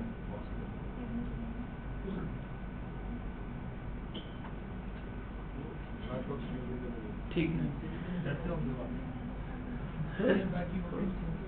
अच्छा जी, यहाँ तक ये हमारा सिक्योरिटी का छोटा सा टॉपिक था। अच्छा, एक और छोटी सी बात यहाँ पे रह गई है। हम जब जरा इसको भी गौर से सुन लीजिए, जब हम कुकीज को रीड करेंगे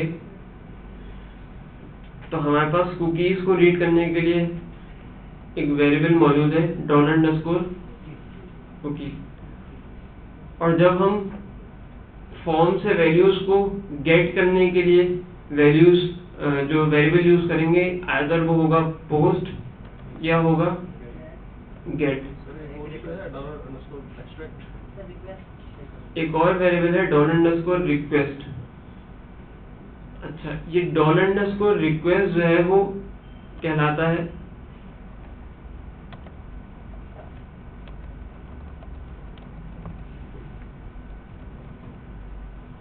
इसका एक और नाम है सुपर ग्लोबल वेरिएबल। ठीक है, जब फॉर्म से आपको वैल्यूज उठानी हो तो आप बराए मेहरबानी गेट और पोस्ट यूज कीजिएगा, कभी रिक्वेस्ट यूज मत कीजिएगा। और जब आपको कुकीज में से वैल्यूज रीड करनी हो तो कुकी का ही वेरिएबल यूज कीजिएगा, कोई और वेरिएबल यूज नहीं कीजिएगा। रीजन उसका ये है कि $request के पास ये जो पीछे 3 वेरिएबल लिखे, इन तीनों का एक्सेस होता है। यानी $request के अंदर गेट का भी डेटा होता है, पोस्ट का भी होता है और कुकीज का भी होता है, तो आपस में कन्फ्लिक्ट कर सकते हैं ये। इस वजह से जहां से वैल्यू आपको उठानी हो, आइदर कुकीज से उठानी हो तो आप ये जो अक्सर लोग जान बताने के लिए, शॉर्टकट मारने के लिए $request वेरिएबल यूज करते हैं। इंडियंस बहुत करते हैं नॉर्मली हरकत। तो वहां पर आप जो अगर आपको फॉर्म से वैल्यू चाहिए तो आप गेट ही यूज कीजिए या पोस्ट यूज कीजिए, कुकी यूज ना करें। लेकिन रिक्वेस्ट के पास इन तीनों का एक्सेस होता है, लेकिन वहां पर यूज ना करें, ये भी एक तरह का थ्रेट है। ठीक है जी। जो एक्सट्रैक्ट यूज करते हैं, लोकल एक्सट्रैक्ट मैंने पढ़ा नहीं। लोकल वेरिएबल बनाने के लिए फॉर्म में एक्सट्रैक्ट $_extract पता नहीं।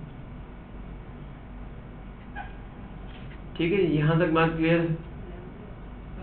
अच्छा सर, एक हैकिंग सर इस तरह भी होती है सर कि कोई लिंक देते हैं, लिंक पे क्लिक करते हैं सर, वो ये भी की फाइल लोड कर रहे हैं। नहीं करे ना, लिंक खोले नहीं होता है, बिल्कुल होता है सर की लोग बाइंड किया और हाँ बिल्कुल, वो ट्रोजन सेंड करते हैं।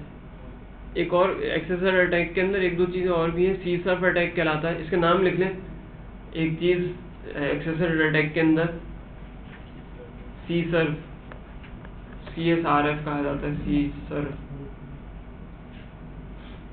और एक और कहलाता है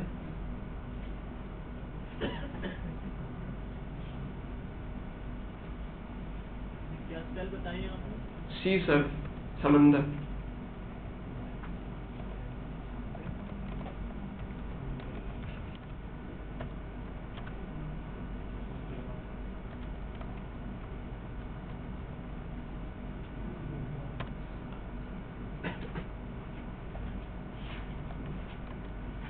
ये तमाम काम जो है वो एक्सेस अटैक के थ्रू किए जाते हैं। लिंक बॉम्बिंग, स्पैमिंग जो होती है आपके पास, कैप्चा वगैरह जो लगाया जाता है वो ये लिंक बॉम्बिंग और स्पैमिंग को रोकने के लिए किया जाता है। लेकिन कैप्चा भी टूट जाता है।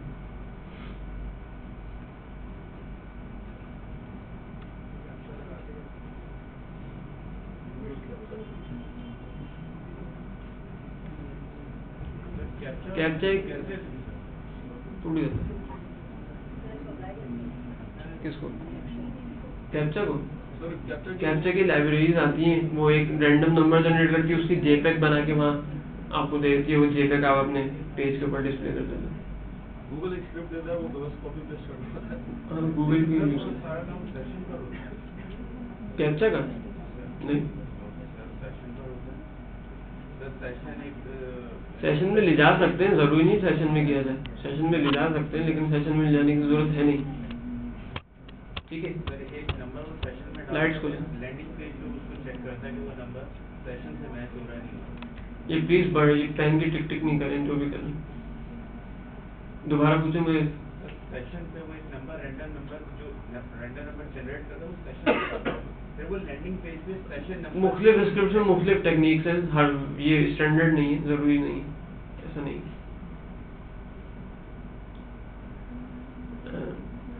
समीर आए, एक एक सीट छोड़ के बैठ जाइए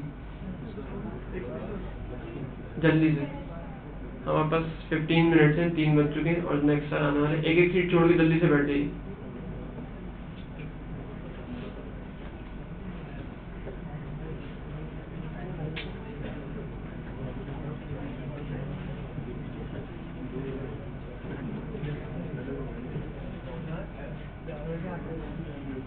आप मेरे पास आ जाए, यहाँ आ जाए। बल्कि नहीं, ये सीट छोड़ दे, मैं ये अपने। आप लोग कहाँ जा रहे हैं?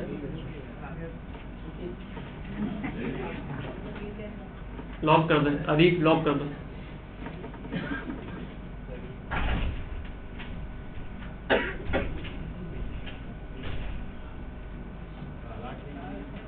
मुझे मालूम, ये आप लोग भी एक एक सीट छोड़ के बैठ जाए बीच में। अच्छा, लंबे बालों वाले भाई, आप मेरे पास आ जाए, यहाँ पे।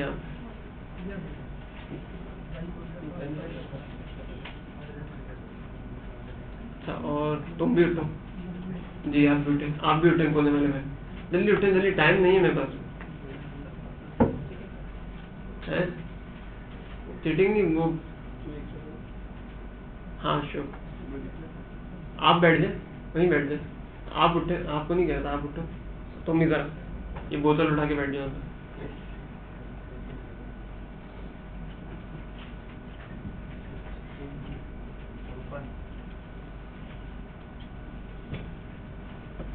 एक और साहब ढूंढ रहा हूँ मैं, लास्ट में चले हो, जो चश्मे वाले भाई बैठे उनके बिल्कुल पीछे।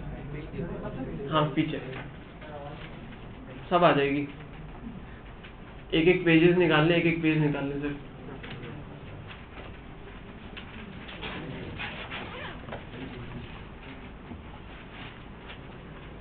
वापस दे दीजिए। एक और साहब मैं ढूंढ रहा हूँ, जरा सब लोग चेहरे ऊपर करें, जिन्होंने चेहरे झुकाए हुए हैं। तो मैं एक साहब, आप उठे, आप नहीं, हाँ जी आप उठे, नहीं आप बैठे।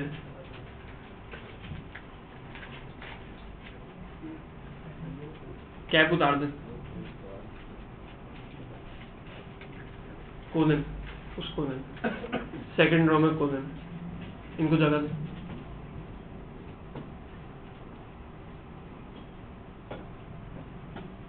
अरीब के साथ जो बैठे इनको भी उठाओ, उठे। हाँ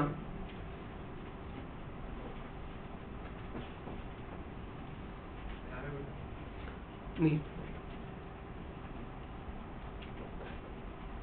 बल्कि अरीब तुम उठो, आप वहीं बैठ जाओ, आ जाओ।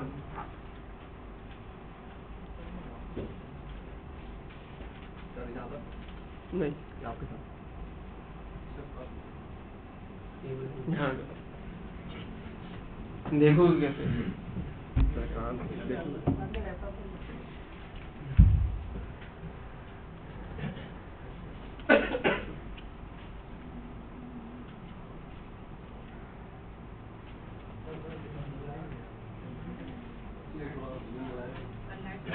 लाइट बंद कर दे।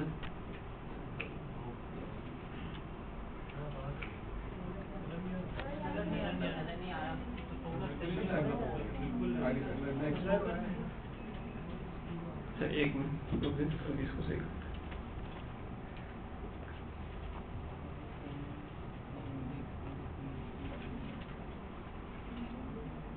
अब नजर आ रहा है?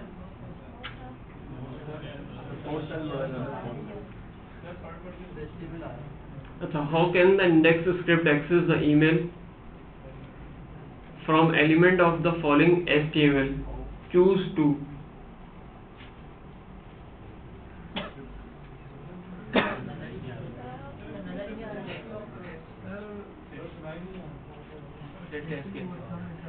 है?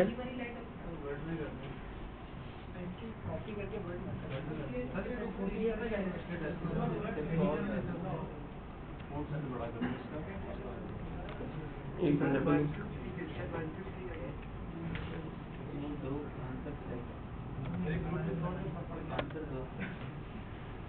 जी,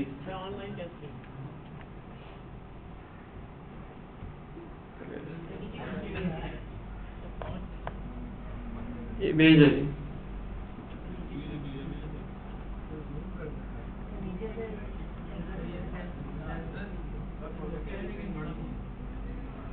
अब नजर आ रहा है मेरे ख्याल से।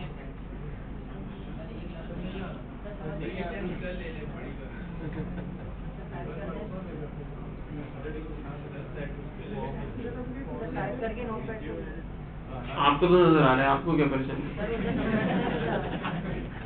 समझ में नहीं आ रहा सर, ऑप्शन नीचे कीजिए।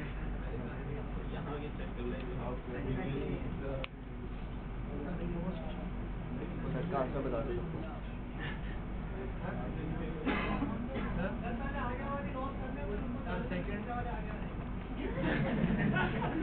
ऑप्शन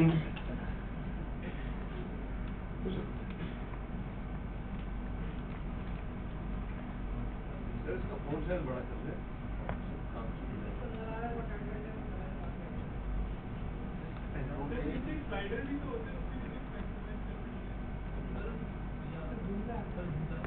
प्रोजेक्टर का पार्ट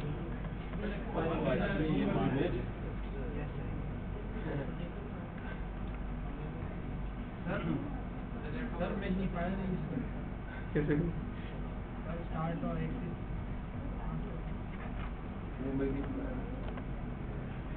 पीडीएफ में कन्वर्ट कर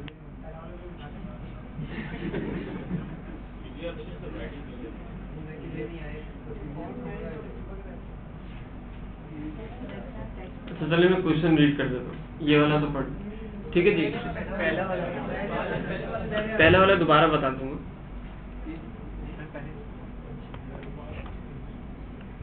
नहीं लेना तो आज ही। क्वेश्चन आपको याद नहीं रहेगा।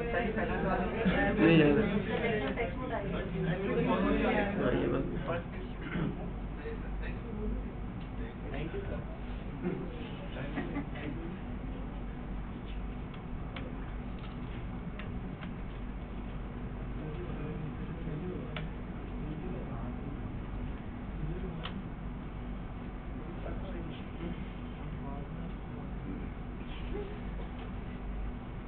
जरा मेल करके आंसर दो।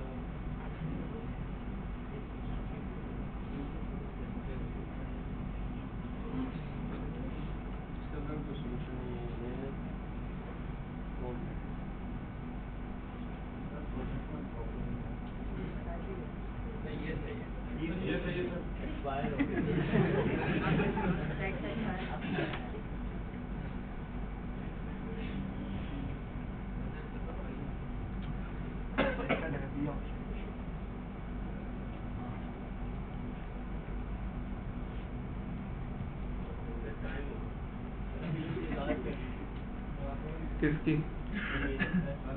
सर इसको HTML में कन्वर्ट करके सेव एज करके वहाँ पे ब्राउजर पे दिखा दें।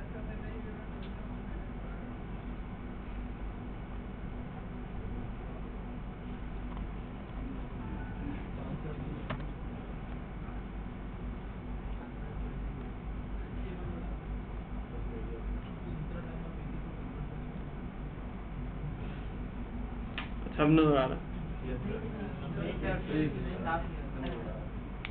फ्रंट पे बैठ के नहीं आ रहा। डॉक्टर को दिखाएं, इस उम्र में ऐसी। अच्छा, अब सबको नजर आ रहा है, इसको आंसर दे दीजिए।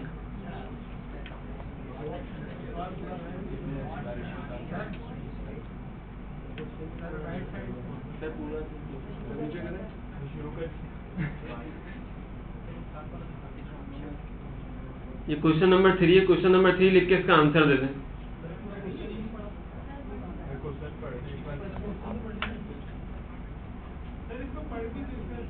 If no expiration time is explicit set for a cookie, what happens? ठीक है, ऑप्शन है।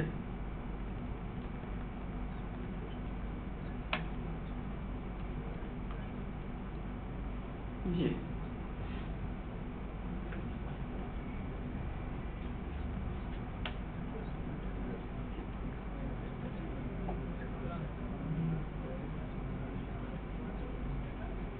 अगर आपके पास कुकी में एक्सपायरी टाइम नहीं सेट किया गया तो क्या होगा? फौरन एक्सपायर हो जाएंगे, right away, never expire, it is not set, it expire at the end of the user's browser session. और फाइनल है जी, लास्ट है, it expires only if the script doesn't create a server side session.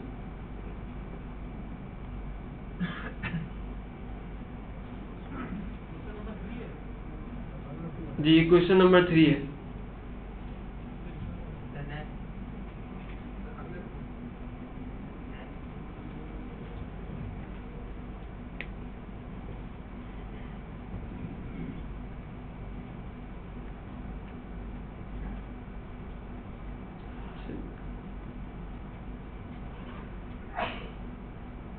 Question number 2 की तरफ चलते हैं।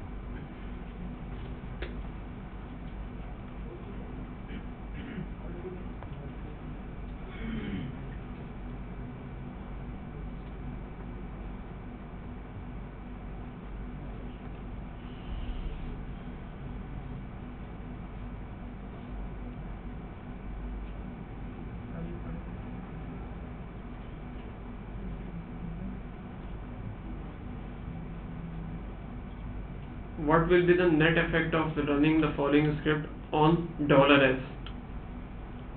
ठीक है, इसका आउटपुट बताना है बस आपको। ये तो कोड लिखा है अच्छा इसके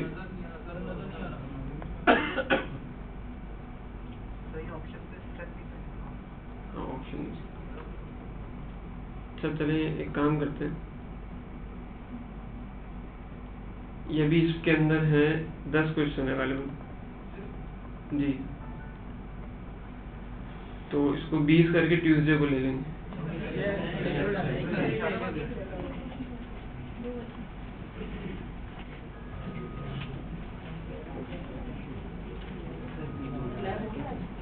नहीं लैब नहीं होगी आज, और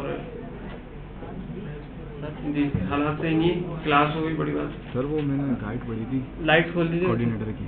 सर वो जीडी वाला देखने बता दें। हाँ अभी नमाज पढ़ के फिर लैब में देखते हैं। मैं नमाज पढ़ के आता हूँ, लैब में बैठ देंगे, वहाँ ऊपर ऑफिस में आ जाएगा सीईपी के। कितनी देर में? आधे पौने घंटे बाद, आधे घंटे तक आ जाए। चलिए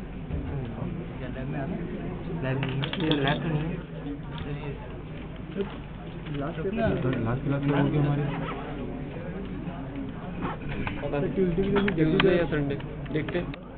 सर मेरे पास बहुत लंबा कंटेंट है सर, आज की और लास्ट वीडियो दोनों बंद तो कर दो। आज का कोड दे दूँ। अपलोड किस नाम से करोगे?